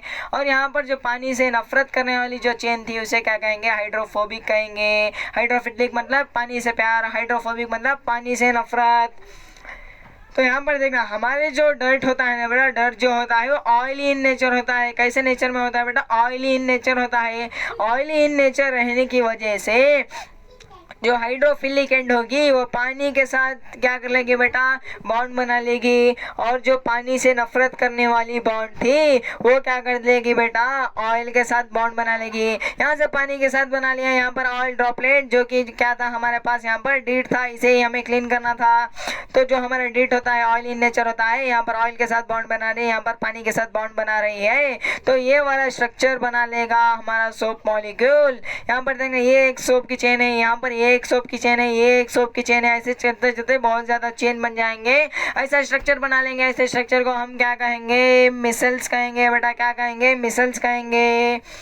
तो ये मिसल्स कहेंगे। और ये क्या कर लेंगे बेटा, एमल्शन इन वाटर बना लेंगे। क्या बना लेंगे बेटा, एमल्शन बना लेंगे। और यहाँ पर देखना, जब भी हम पानी इसके ऊपर डालेंगे, यानी हमारा एक क्लॉथ है, क्लॉथ में क्या था, डेट था जो कि ऑयल इन नेचर था, इसके ऊपर हाइड्रोफोबिक तेल लगी हुई है, यहाँ पर हाइड्रोफिलिक एंड लगी हुई है। तो जब भी हम इससे क्या करेंगे, क्लीन करेंगे, और फिर हम क्या करेंगे, इसके ऊपर से पानी डालेंगे, ये वाली जो एंड है बेटा ये क्या करेगी, पानी के साथ बॉन्ड बना रखी है। जैसे पानी निकल जाएगा वैसे क्या निकलेगी बेटा, ये वाली चेन निकलेगी। अगर ये वाली चेन निकल रही है तो ये किसके साथ अटैच है बेटा, ऑयल ड्रॉपलेट के साथ, यानी डेट के साथ अटैच है। तो समझो यार, पानी के साथ ये वाली चेन चलने लगी तो ये वाली भी चेन चलने लगेगी, और इसका एंड भी चलने लगेगा। और ये किसके साथ अटैच है बेटा, डेट के साथ अटैच है, यानी डर्ट भी इसके साथ चलने लगेगा बेटा। अरे सर इतना लंबा प्रोसेस होता है। शॉर्टली रिवाइज कर रहा हूँ, जल्दी देखा। सबसे पहले क्या होती है, एक hydrophobic and nature, hydrophobic and होती है, एक हाइड्रोफिलिक एंड होती है। हाइड्रोफिलिक जो पानी से मोहब्बत करने वाली है, पानी के साथ बॉन्ड बनाएगी, और यहाँ पर ये ऑयल के साथ बॉन्ड बनाएगी। जब भी हम पानी क्लीन करेंगे और पानी डाल देंगे इसके ऊपर से, तो पानी के साथ ये वाली चेन चलने लगेगी, तो ये वाली चेन भी चलने लगेगी। इसके साथ डर्ट अटैच है तो डर्ट भी इसके साथ चलने लगेगा बेटा। इफेक्ट ऑफ सोप दे रखा है, यहाँ पर देखना। इफेक्ट ऑफ सोप में भी सेम मैंने बताया, यहाँ पर मिसल्स फॉर्म होते हैं, और यहाँ पर क्या होता है बेटा, ये वाले क्या होते हैं, कोलेट फॉर्म हो जाते हैं बेटा। कोलेट फॉर्म क्यों होते हैं बेटा, आयन आयन रिपल्शन होता है। इसमें ज़्यादा कुछ यहाँ पर इंपॉर्टेंट है, लेकिन ये प्रोसेस आपको इंपॉर्टेंट है, याद रखना पड़ेगा। यहाँ पर आयन आयन रिपल्शन होता है बेटा। दोनों आयन नहीं मिल सकते क्योंकि एक हाइड्रोफिलिक था, एक हाइड्रोफोबिक था बेटा। और यहाँ पर जो हमारा फोम होता है बेटा, फोम क्या करता है, क्लाउडी नेचर में क्या करता है, स्कैटर करता है। बस सबको इतना याद रखना है, यहाँ से कुछ ज़्यादा इंपॉर्टेंट नहीं है। यहाँ से देख लेना बेटा, the water containing the sulphide, chlorides, hydrogen carbonate and the calcium magnesium ions is known as hard water. जैसे आपने देखा होगा कि आपने कोई यहाँ पर गांव वगैरह में बोरवेल्स देखे होंगे। क्या देखे होंगे बेटा, बोरवेल्स देखे होंगे। बोरवेल्स का जो पानी होता है वो हार्ड वाटर कहते हैं हम उसे, क्योंकि सर उसमें क्या होता है, मैग्नीशियम और कैल्शियम के क्या होते हैं बेटा, आयन्स होते हैं। मैग्नीशियम एंड कैल्शियम के आयन्स होते हैं, और उसमें सल्फेट्स होता है, क्लोराइड्स होता है, और हाइड्रोजन कार्बोनेट्स होते हैं। इसलिए उस पानी को क्या कहते हैं, हम हार्ड वाटर कहते हैं। सर हम हार्ड वाटर में में जितना भी सोप डालने वो फोम बनाने वाला नहीं है। फोम का मतलब समझते होंगे, फोम बनाने वाला नहीं है। तो हम क्या करेंगे, हार्ड वाटर से कपड़े धोने के लिए हम क्या यूज करेंगे, सोप का यूज करने वाले नहीं है, क्योंकि सोप जो है वो क्या करेगा, फोम ऐसे वाला फोम नहीं बनाएगा, बल्कि वो क्या बना लेगा, स्कम बना लेगा, यानी कि एक प्रेसिपिटेट बना लेगा। यहाँ पर देखना आपको एक्टिविटी दे रखी है, आपको क्या करना है, डिस्टिल वाटर लेना है और आपको क्या करना है, हार्ड वाटर लेना है। दोनों में क्या करेंगे, हम सोप को डालेंगे। फोम किस में बनेगा बेटा, प्योर वाटर में बनेगा, नॉर्मल वाटर में बनेगा। और यहाँ पर फोम किस में नहीं बनेगा बेटा, हार्ड वाटर में नहीं बनेगा, क्योंकि यहाँ पर क्या बन जाता है, स्कम बन जाता है कुछ इस कदर। स्कम, स्कम का मतलब क्या है बेटा, यहाँ पर प्रेसिपिटेट बन जाता है कुछ ऐसे। जैसे हमने सोप डाला, यहाँ से रिएक्ट नहीं करेगा बेटा, बल्कि क्या बन जाएगा, स्कम बन जाएगा। ये क्यों हो रहा है सर, क्यों हो रहा है, स्कम क्यों बन रहा है, स्कम इसलिए बन रहा है क्योंकि उसमें क्या थे, कैल्शियम एंड मैग्नीशियम साल्ट थे, रिएक्ट करके सोप के साथ क्या बना लिया है, यहाँ पर स्कम बना लिया है। अरे हाँ सर, बिल्कुल सिंपल था। इसलिए हम क्या यूज करने वाले हैं, डिटर्जेंट यूज करने वाले हैं। हार्ड वाटर के लिए हम क्या यूज करेंगे, डिटर्जेंट यूज करेंगे। डिटर्जेंट में क्या करेंगे सर, डिटर्जेंट क्या होते हैं, sodium salt of sulphonic acid, फिर और एल्यूमिनियम साल्ट ऑफ क्लोराइड्स होते हैं, और फिर ब्रोमाइड्स होते हैं। ये हो गई हमारे डिटर्जेंट की definition, sodium salt of sulphonic acid और एल्यूमिनियम साल्ट ऑफ क्लोराइड और ब्रोमाइड्स आयंस यहाँ पर दे रखा है। और यहाँ पर देखना, both have the long chain charge end of this compound do not form a insoluble precipitate. यहाँ पर देखना, डिटर्जेंट जो होता है, डिटर्जेंट को आप हार्ड वाटर में डालोगे तो क्या बनाएगा बेटा, ये स्कम नहीं बनाएगा। क्या बनाएगा बेटा, स्कम नहीं बनाएगा, क्योंकि यहाँ पर इनसॉल्युबल सब्सटेंस, यहाँ कैल्शियम मैग्नीशियम को क्या कर रहा है, रिएक्ट नहीं करेगा, कैल्शियम मैग्नीशियम आयन के साथ रिएक्ट नहीं करेगा। तो इसे हम क्या कर सकते हैं, most effective in the hard water, hard water के लिए मोस्ट इफेक्टिव हो जाएगा। यहाँ पर कुछ कॉमन डिटर्जेंट के क्या दे रखा है बेटा, स्ट्रक्चर दे रखा है। और यहाँ पर देखना, डिटर्जेंट का सेम एक्टिविटी जो मैंने आपसे कहा, यहाँ पर देख लेना, हार्ड वाटर लेना है, हार्ड वाटर लेंगे और आप क्या करेंगे, हार्ड वाटर लेंगे और प्योर वाटर लेंगे तो बेटा दोनों में क्या करना है, डिटर्जेंट डालना है। तो यहाँ पर आपको स्कम बनता हुआ नहीं दिखेगा। अरे हाँ सर, सिंपल था, सिंपल था। और अगर यहाँ पर सोप ले लेते तो क्या बन जाता है बेटा, कर्डी प्रेसिपिटेट बन जाता है, जिसे हम क्या कहते हैं, स्कम कहते हैं। क्या कहते हैं बेटा, स्कम कहते हैं, कर्डी पीपीटी बन जाता। और यहाँ पर देखना, यूजेस ऑफ डिटर्जेंट हम कहाँ यूज करते हैं, to make the shampoo and the product to clean the clothes. यहाँ पर कंफर्ट का नाम सुना होगा आपने, हेड एंड शोल्डर का नाम सुना होगा आपने, डव का नाम सुना होगा आपने। ये सारे शैम्पूस एंड क्या है बेटा, जो क्लॉथ को क्लीन करने वाले प्रोडक्ट्स हैं, उसके नाम है बेटा। डिटर्जेंट तो आपको पता चल गया होगा। जल्दी से एनसीईआरटी में देख लेते हैं क्या क्या इंपॉर्टेंट है। यहाँ से लेकर यहाँ तक पढ़ने की कोई ज़रूरत नहीं है, बस यहाँ पर आपको कार्बन की तारीफ की गई है। और यहाँ पर देख लेना, यहाँ से एक इंपॉर्टेंट लाइन बन जाती है, आयोनिक कंपाउंड जो है high melting point and high boiling point show करते हैं। यहाँ पर देख लेना, नेक्स्ट आता है यहाँ पर इनके कार्बन के प्रॉपर्टीज यहाँ पर दे रखे हैं बेटा, पढ़ लेना यहाँ से। और यहाँ से भी पढ़ लेना बेटा, कार्बन के प्रॉपर्टीज यहाँ पर दे रखी है कि गुड नॉन कंडक्टर होता है इलेक्ट्रिसिटी का। और यहाँ पर क्या दे रखा है बेटा, यहाँ पर आपको बताया गया है कि कार्बन की मजबूरी बताई गई है कि ना तो ये इलेक्ट्रॉन ले सकता है ना तो इलेक्ट्रॉन दे सकता है। दोनों इंपॉर्टेंट पॉइंट है बेटा, इसे पढ़ लेना। नेक्स्ट यहाँ पर देख लेना, तो यहाँ पर क्या है, शेयरिंग के बारे में समझाया गया है। और फिर यहाँ से हाइड्रोजन मॉलिक्यूल की फॉर्मेशन समझाया गया है। नेक्स्ट आता है ऑक्सीजन मॉलिक्यूल का समझाया गया है। नेक्स्ट नाइट्रोजन मॉलिक्यूल का समझाया गया है। ये सारी की सारी थ्योरी वही है बेटा। और यहाँ पर एक इंपॉर्टेंट डेफिनेशन आती है, कोवेलेंट बॉन्ड किसे कहते हैं, कोवेलेंट कंपाउंड किसे कहते हैं। और यहाँ पर गिव रीजन के क्वेश्चन आ सकते हैं बेटा, ध्यान से पढ़ लेना। मॉलिक्यूलर फोर्सेस वीक होते हैं, इंटरमॉलिक्यूलर फोर्सेस वीक होते हैं, इसलिए low melting point low boiling point होता है। नेक्स्ट यहाँ पर पूर कंडक्टर क्यों होते हैं, इसके गिव रीजन आ सकते हैं, यहाँ से पढ़ लेना। और स्ट्रक्चर ऑफ मीथेन बेटा इंपॉर्टेंट है, ध्यान से पढ़ लेना बेटा, structure of methane. Allotropes of carbon तो मैंने समझा दिया, वैसे कुछ खास इंपॉर्टेंट इसमें से नहीं है। नेक्स्ट यहाँ पर दोनों क्वेश्चन में नेक्स्ट आपको करा दूंगा। यहाँ पर देखना, वर्टिकल नेचर ऑफ कार्बन में इतना सारा कुछ पढ़ने की ज़रूरत नहीं है, सिर्फ आप यहाँ से कैटिनेशन वाली प्रॉपर्टी पढ़ लेना और यहाँ से टेट्रावेलेंसी वाली प्रॉपर्टी पढ़ लेंगे तो काम चल जाएगा। ये कुछ पढ़ने की ज़रूरत नहीं है बेटा, यहाँ पर सिर्फ इस चैप्टर में क्या है ना, कुछ आपको ज़्यादा बड़ा करने की सोचा गया है, आपको इतना एक्साइटेड आ जाए, आप ऐसे चैप्टर पढ़ोगे तो आपको इतना एक्साइटमेंट आ जाए, ऐसे दिखा गया है बेटा। और आप सिर्फ इतना काम की बात इतना पढ़ लोगे तो आपको यहाँ से अनसैचुरेटेड क्या है, सैचुरेटेड क्या है, डबल बॉन्ड क्या है, सिंगल बॉन्ड क्या है, यहाँ से आपको पता चल जाएगा। नेक्स्ट यहाँ पर सिलिकॉन की कहानी जो मैंने बताई वो आपको पता चल जाएगा। और यहाँ पर लार्ज कंपाउंड क्यों फॉर्म करता है बेटा, यहाँ पर देखना जो कार्बन कार्बन बॉन्ड होते हैं वेरी स्ट्रॉन्ग एंड स्टेबल होते हैं, इसलिए क्या करते हैं लार्ज का कंपाउंड बनाते हैं। और यहाँ पर टेट्रावेलेंसी की कहानी कही गई है, यहाँ पर ये इंपॉर्टेंट है बेटा, यहाँ से पढ़ लेना। और यहाँ पर वाइटल फोर्स का कहा गया है, आप इसे इग्नोर भी कर दोगे तो काम चल जाएगा बेटा, लेकिन पढ़ने में तो कुछ नहीं जा रहा, बस यहाँ पर थोड़ी सी थ्योरी दे रखी है। नेक्स्ट यहाँ पर देखना सैचुरेटेड अनसैचुरेटेड बेटा, यहाँ से इंपॉर्टेंट है, ये वाला चीज़ें सारे पढ़ लेना। और एनसीईआरटी के सारे स्ट्रक्चर्स आपको याद होने चाहिए बेटा, अगर आपसे कोई नींद में भी पूछेगा तो भी आपको सारे के सारे स्ट्रक्चर्स याद होने चाहिए, सारे इलेक्ट्रॉन डॉट स्ट्रक्चर आपको याद होने चाहिए, सारे ऐसे स्ट्रक्चर स्केलेटन आपको याद होने चाहिए, सारे के सारे टेबल में जो भी दे रखा है वो आपको याद होने चाहिए। और यहाँ पर देख लेना, यहाँ पर सैचुरेटेड अनसैचुरेटेड के इंपॉर्टेंट पॉइंट्स मिलेंगे बेटा, अगर आपको डिफरेंस पूछा गया हो तो आप यहाँ के पॉइंट्स इजीली लिख सकते हैं बेटा, सैचुरेटेड अनसैचुरेटेड के यहाँ से पढ़ लेना। नेक्स्ट यहाँ पर देख लेना सैचुरेटेड अनसैचुरेटेड होगा। नेक्स्ट आता है चेन ब्रांचेस रिंग, यहाँ पर देख लेना, यहाँ पर सिर्फ और सिर्फ आपको ये टेबल अच्छे से याद रखना है, टेबल अच्छे से याद रखेंगे तो आपको सिर्फ और सिर्फ आल्केन है बेटा, आपको आल्कीन एंड आल्काइंस के बनाने आने चाहिए, नाम तो आपको बनाना मैंने सिखा दिया है। और यहाँ से देखना स्ट्रक्चरल आइसोमर्स क्या होते हैं, स्ट्रक्चरल आइसोमर्स पढ़ लेना बेटा यहाँ से। और यहाँ पर साइक्लो कॉम्पाउंड्स कैसे होते हैं वो देख लेना, साइक्लो कॉम्पाउंड्स, ये वाला स्ट्रक्चर बेटा कभी भी भूलना मत, इसे कहते हैं बेंजीन, एग्जाम में बहुत ज़्यादा बार पूछा गया है, बेंजीन आपको आना चाहिए, बेंजीन कैसे बनता है। और यहाँ पर आल्केन आल्कीन आल्काइंस क्या होते हैं वो कहा गया है, डेफिनेशन यहाँ से याद रख लेना। और यहाँ पर फंक्शनल ग्रुप का टेबल कभी मत भूलना बेटा, टेबल कभी मत भूलना, यहाँ से डायरेक्ट सवाल नहीं आएगा, यहाँ से कैसे आएगा बेटा, क्वेश्चन दे देगा और आपसे एक कंपाउंड देगा और आपसे पूछा जाएगा कि कौन सा इसमें कौन सा फंक्शनल ग्रुप है और हेटेरो आइटम क्या होता है, फंक्शनल ग्रुप क्या होता है, यहाँ पर दे रखा है वो पढ़ लेना। नेक्स्ट यहाँ पर होमोलोगस सीरीज, होमोलोगस सीरीज में क्या होता है बेटा एक्सप्लेन किया गया है, होमोलोगस सीरीज की आपको डेफिनेशन याद होनी चाहिए। और यहाँ पर इतना ज़्यादा एक्सप्लेनेशन नहीं बेटा, बल्कि यहाँ पर प्रॉपर्टीज लिखी गई वो प्रॉपर्टीज याद रखेंगे और 3 से 4 होमोलोगस सीरीज आप याद रख लेंगे एग्जाम्पल देने के लिए।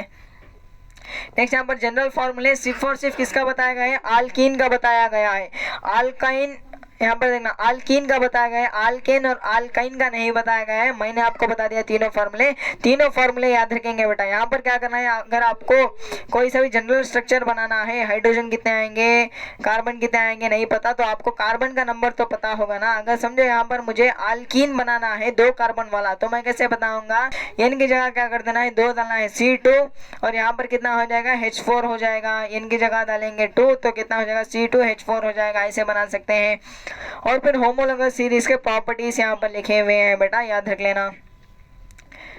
नेक्स्ट यहाँ पर एक एक्टिविटी दे रखी है, काम की नहीं है, बस CH2 डिफरेंस आता है उतना याद रख लेना। नॉमेनक्लेचर का भर के लिखा गया है बेटा, जो मैंने बताया है आपको सिंपल ट्रिक, सबसे पहले प्रीफिक्स आएगा, उसके बाद क्या आएगा बेटा, उसके बाद वर्ड रूट आएगा, उसके बाद क्या आएगा बॉन्ड आएगा, उसके बाद क्या आएगा फंक्शनल ग्रुप आएगा, ऐसे आप याद रख सकते हैं। और प्रीफिक्स में क्या आएगा क्लोरो ब्रोमो साइक्लो आएगा, बाकी के पूरे फंक्शनल ग्रुप में आ जाएंगे जो कि सफिक्स लिखेंगे। ये वाला टेबल इंपॉर्टेंट है बेटा, याद रख लेना, ये वाला टेबल आप यहाँ से याद रख सकते हो। नेक्स्ट यहाँ पर देखेंगे क्वेश्चन मैं करा दूंगा आपको। और यहाँ से केमिकल प्रॉपर्टी शुरू हो जाती है, कंबर्शन रिएक्शन यहाँ से याद रखेंगे आप, इसका एग्जांपल अच्छे खासे हैं बेटा, ये याद रख लेना। नेक्स्ट यहाँ से सैचुरेटेड कौन सी फ्लेम देते हैं, अनसैचुरेटेड कौन सी फ्लेम देते हैं, ये वाला चीज़ आप यहाँ से याद रख सकते हैं। और लिमिटेड सप्लाई हमने ऑक्सीजन की कर दी तो सैचुरेटेड क्या देता है वो याद रखेंगे। नेक्स्ट यहाँ पर सल्फर और नाइट्रोजन का ऑक्साइड क्या होते हैं बेटा, डेंजरस होते हैं, हार्मफुल होते हैं, वो याद रखेंगे। यहाँ पर फ्लेम के ऊपर क्वेश्चन आ सकता है बेटा, और यहाँ पर कुकिंग वेसल ब्लैक क्यों होते हैं, ऐसा कोई वाला क्वेश्चन आ सकता है। नेक्स्ट यहाँ से कोल एंड पेट्रोलियम का तो नहीं पूछेगा, ये वाला भी नहीं पूछेगा बेटा। नेक्स्ट यहाँ पर ऑक्सीडेशन रिएक्शन में क्या कन्वर्ट करते हैं बेटा, हम अल्कोहल से कार्बोक्सिलिक एसिड कन्वर्ट करते हैं, ये वाली चीज़ आप याद रखेंगे। और यहाँ पर जो ऑक्सीडाइजिंग एजेंट है, ऑक्सीडाइजिंग किसे कहते हैं वो पूछेगा, यहाँ पर हमने कौन सा ऑक्सीडाइजिंग एजेंट यूज़ किया वो पूछेगा, एग्जाम्पल लिखने के लिए कहेगा, यहाँ पर ये वाला चीज़ आप यहाँ से लिख सकते हो बेटा। और यहाँ पर क्या है ऑक्सीडाइजिंग एजेंट किसे कहते हैं वो यहाँ पर लिखा हुआ है, उसे अच्छे से याद रख लेना। एडिशन रिएक्शन में हमेशा याद रखना अनसैचुरेटेड कंपाउंड लेते हैं, अनसैचुरेटेड सैचुरेटेड कंपाउंड लेते हैं और यहाँ से किसमें वेजिटेशनल ऑयल में यूज़ करते हैं, यहाँ से हम क्या करते हैं अल्कीन से अल्केन बनाते हैं, ये वाली चीज़ आप याद रखेंगे। और यहाँ पर कैटालिस याद रखेंगे, पैलेडियम और निकल याद रखेंगे। और गैस कौन सी बेटा, हाइड्रोजन गैस याद रखेंगे। नेक्स्ट हम सब्स्टिट्यूशन रिएक्शन, यहाँ पर वेजिटेशन ऑफ ऑयल यहाँ से याद रख लेना, जो एनिमल फैट होते हैं सैचुरेटेड होते हैं और कुछ भी हाँ एनिमल फैट जो होते हैं वो क्या होते हैं सैचुरेटेड होते हैं, हार्मफुल टू हेल्थ होते हैं। ऑयल जो अनसैचुरेटेड होते हैं और ये क्या होते हैं बेटा हेल्थी इन नेचर होते हैं। सब्स्टिट्यूशन रिएक्शन में सैचुरेटेड कंपाउंड अंदर को होंगे बेटा। और यहाँ पर क्या लेगा हम सनलाइट के प्रेजेंस में कराएंगे रिएक्शन, ये वाली रिएक्शन सनलाइट के प्रेजेंस में कराएंगे। और यहाँ से क्या कर रहे हैं हम सिर्फ सैचुरेटेड लेते हैं, क्लोरीन लेते हैं, इसके साथ क्या करते हैं रिएक्ट कराते हैं। और यहाँ पर chlorine can replace the hydrogen 1 by 1, hydrogen atom क्या करता है 1 by 1 रिप्लेस करता है। इसी वाली रिएक्शन को हम क्या कहते हैं सब्स्टिट्यूशन रिएक्शन कहते हैं। एग्जांपल यहाँ से याद रख सकते हो। और जो हायर मेंबर्स हैं वो क्या देते हैं बेटा ज़्यादा प्रोडक्ट देते हैं होमोलोगस सीरीज के। नेक्स्ट यहाँ पर अल्कोहल, यहाँ पर क्वेश्चन में करा दूंगा। अल्कोहल एंड इथेनोइक एसिड के प्रॉपर्टीज दे रखे हैं। सबसे पहले अल्कोहल की सारे के सारे प्रॉपर्टीज आप यहाँ से याद रख सकते हो बेटा। एब्सोल्यूट अल्कोहल किसे कहते हैं, डीनेचर अल्कोहल किसे कहते हैं वो याद रख सकते हैं। अल्कोहल के दो रिएक्शन दे रखे हैं, दोनों के दोनों इंपॉर्टेंट है बेटा, अच्छी तरीके से याद रखना। याद रखने की ट्रिक मैंने बताई है। एथेनॉल को क्या मानेंगे हम, एथेनॉल को मानेंगे हम बेस मानेंगे, बेस के मेटल के साथ रिएक्शन करेंगे। नेक्स्ट बेस की किसके साथ रिएक्शन कराएंगे बेटा, यहाँ पर हम क्या करें अल्केन से अल्कीन बना रहे हैं बेटा, अल्केन से अल्कीन बना रहे हैं। डिहाइड्रेटिंग एजेंट होता है, ये वाली चीज़ हम याद रखेंगे। नेक्स्ट हमारा ये वाला चीज़ तो छोड़ दो, ये वाला भी छोड़ दो। नेक्स्ट हम क्या कर रहे हैं यहाँ पर प्रॉपर्टीज ऑफ एथेनॉल, यहाँ पर फ्यूल की तरह यूज़ करते हैं वो भी याद रख सकते हैं। यहाँ पर जो है अल्कोहल जो होता है इसे पीने से हमें क्या होती है बेटा हेल्थ को कॉज होता है बेटा, हार्मफुल होता है हेल्थ को, तो आप कॉमन पॉइंट लिख सकते हैं, ये फ्यूल की तरह यूज़ कर सकते हैं। और यहाँ पर एथेनोइक एसिड में सारे के सारे प्रॉपर्टीज आप ऐसे ही याद रख सकते हो, ज़्यादा डिफिकल्ट नहीं है। एथेनोइक एसिड को हम क्या मानेंगे एसिड मानेंगे। और ये कार्बोक्सिलिक एसिड का इसमें फंक्शनल ग्रुप कार्बोक्सिलिक एसिड होता है, कॉमन नेम क्या होता है एसिटिक एसिड होता है। 5.5 से लेकर 8% इसे यूज़ करेंगे तो हम इसे विनेगर में यूज़ कर सकते हैं बेटा। और यहाँ पर इसका दूसरा नाम यहाँ पर दे रखा है। नेक्स्ट यहाँ पर वीक एसिड होता है बेटा HCl के मुकाबले। नेक्स्ट यहाँ पर एक इम्पोर्टेंट नहीं बेटा, छोड़ भी सकते हो इस वाली एक्टिविटी को, ये वाली एक्टिविटी पढ़ लेना बेटा, ये वाली एक्टिविटी पढ़ लेना। और यहाँ पर ईस्टरिफिकेशन रिएक्शन का है बेटा, ये पढ़ लेना। ईस्टरिफिकेशन रिएक्शन में हम क्या करेंगे एसिड को क्या करेंगे एथेनोइक एसिड को अल्कोहल के साथ डालेंगे, ईस्टर बनाएंगे। और फिर ये क्या करेंगे हम ईस्टर को सोडियम हाइड्रोक्साइड के साथ रिएक्ट करेंगे तो फिर से हमें अल्कोहल मिल जाएगा और सोडियम साल्ट की चेन मिल जाएगी। सपोनिफिकेशन रिएक्शन कहेंगे, दोनों रिएक्शन इंपॉर्टेंट है, ईस्टरिफिकेशन और सपोनिफिकेशन यहाँ से याद रखेंगे। और फिर हम यहाँ क्या याद रखेंगे रिएक्शन विद द बेस, यहाँ पर क्या कर रहे हैं हम एसिड को बेस के साथ रिएक्शन करा रहे हैं तो क्या मिलेगा साल्ट प्लस वाटर मिल जाएगा।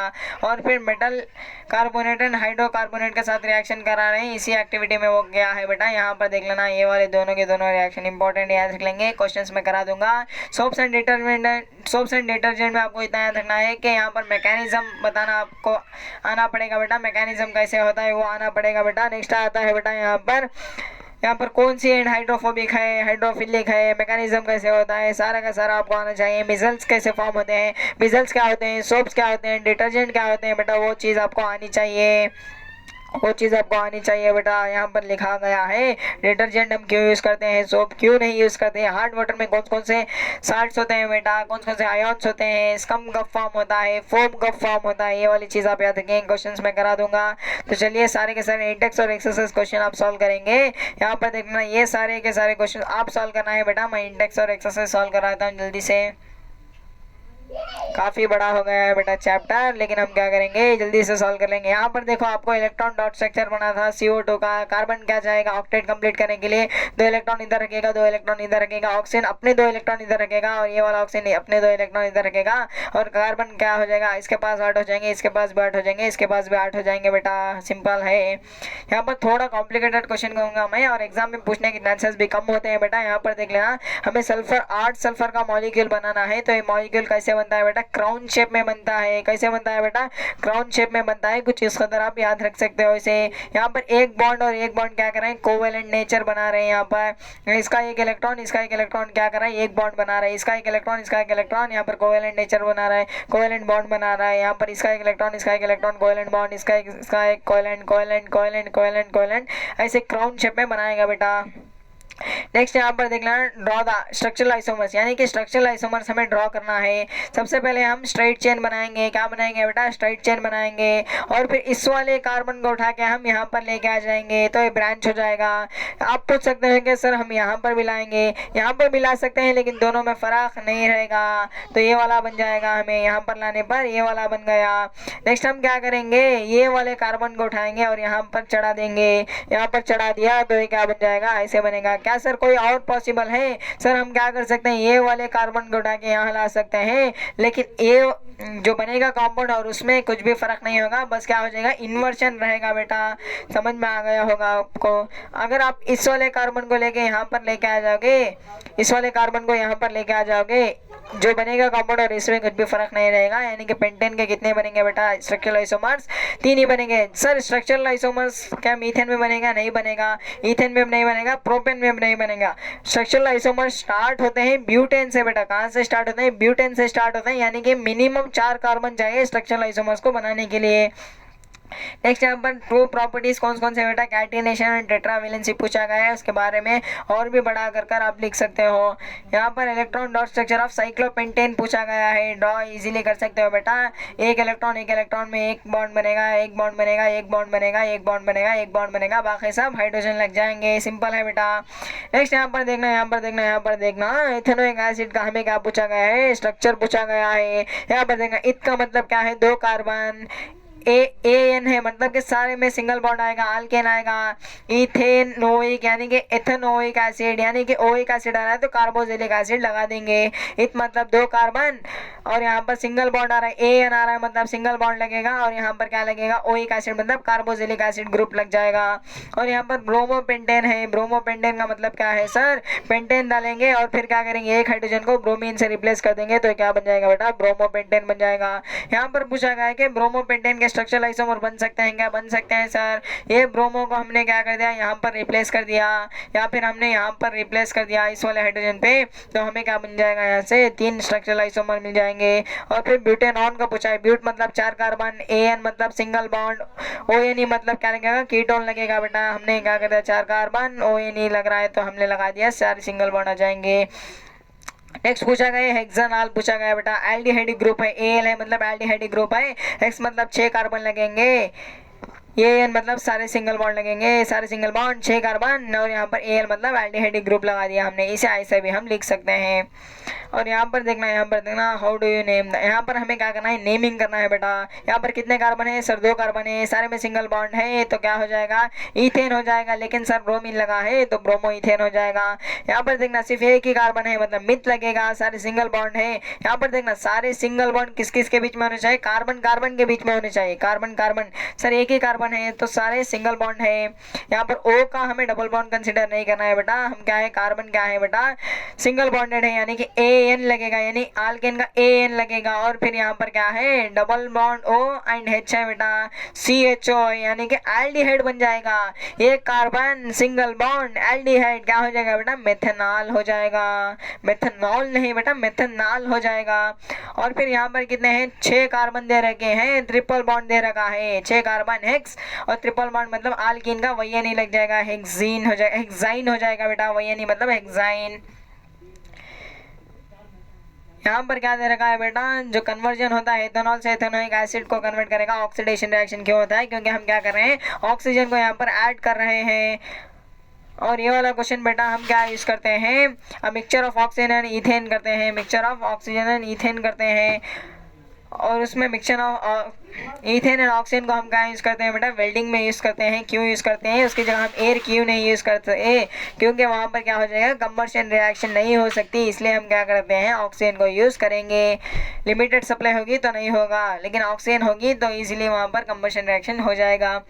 नेक्स्ट यहाँ पर हम एक्सपेरिमेंटली डिस्टिंग्विश करना है alcohol and ethanoic carboxylic acid में। एथेनॉल नहीं बेटा, अल्कोहल और कार्बोक्सिलिक एसिड में। कार्बोक्सिलिक एसिड जो होते हैं एसिड होते हैं, मतलब कि हम मेटल कार्बोनेट के साथ इसके रिएक्शन करा सकते हैं, लेकिन अल्कोहल क्या करेंगे? उसके साथ रिएक्ट नहीं करेंगे। तो हम ऐसे कर सकते हैं। ऑक्सीडाइजिंग एजेंट क्या होते हैं? जो दूसरे में ऑक्सीजन को ऐड करेंगे। एग्जाम्पल आप यहाँ पर अल्कालाइन पोटेशियम परमैंगनेट या फिर एसिडिफाइड डाइक्रोम पोटेशियम डाइक्रोमेट दे सकते हैं।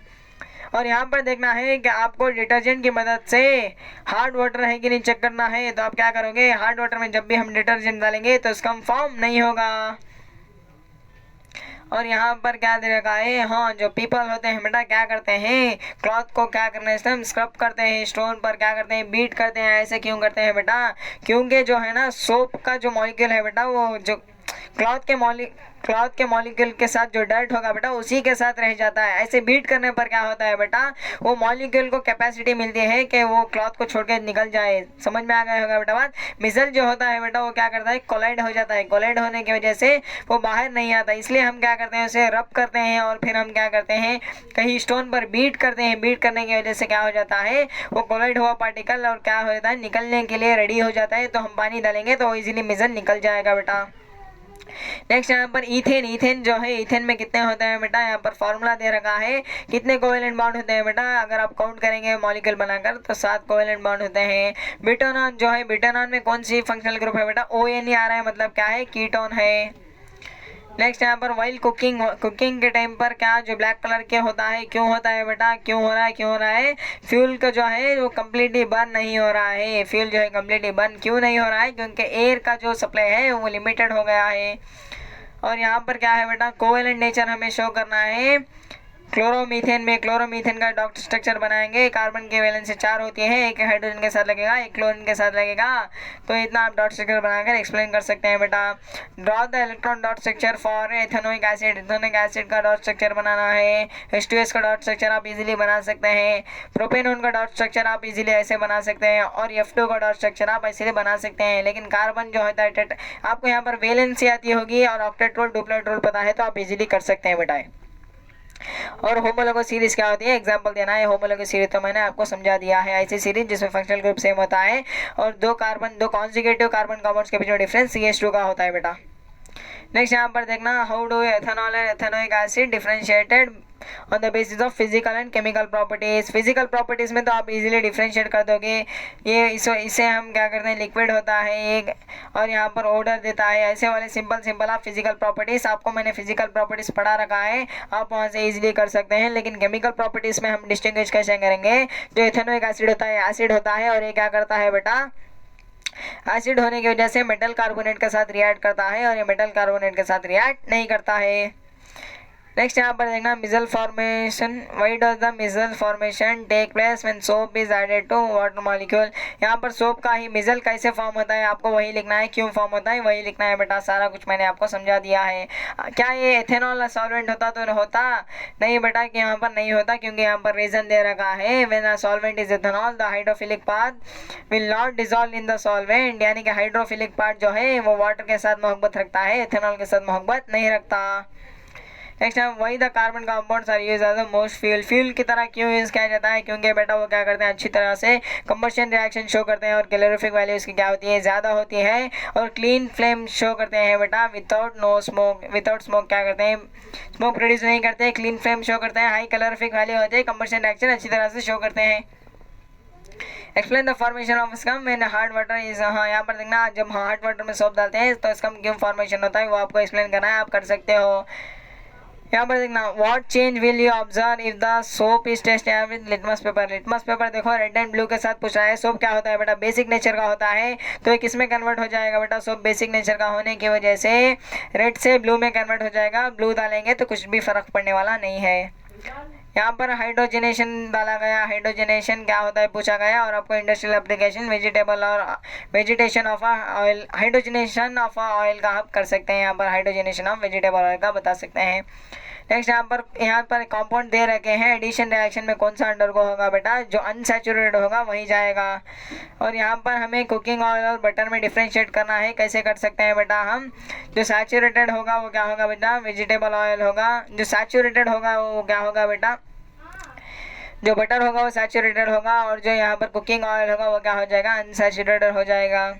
नेक्स्ट हमें mechanism of cleaning action of soap बतानी है बेटा, सारा कुछ एक्सप्लेन कर दिया, मिसल फॉर्म होता है, ऐसे होता है वैसे होता है, सारा कुछ आप यहाँ पर लिख दोगे। तो इतना ही था बेटा इस चैप्टर में, ढेर सारे क्वेश्चन डाल रखे हैं, CBSE के क्वेश्चन डालने हैं, दिल्ली 2015 के, यानी कि बहुत ज़्यादा क्वेश्चन डाल रखे हैं बेटा। सारे के सारे क्वेश्चन आप ट्राई करेंगे। यहाँ पर देखना फॉरेन के भी क्वेश्चन डाल रखे हैं। हम तो क्या पढ़ रहे हैं बेटा, स्टैनफोर्ड यूनिवर्सिटी की पढ़ाई पढ़ रहे हैं। तो आप क्या कर सकते हैं, सारे के सारे क्वेश्चन सॉल्व करेंगे, नेक्स्ट मॉड्यूल सॉल्व करेंगे, नोट्स सारे कुछ पढ़ेंगे, एनसीईआरटी अच्छे से पॉइंट पढ़ेंगे बेटा, हाईलाइट करेंगे और पढ़ेंगे।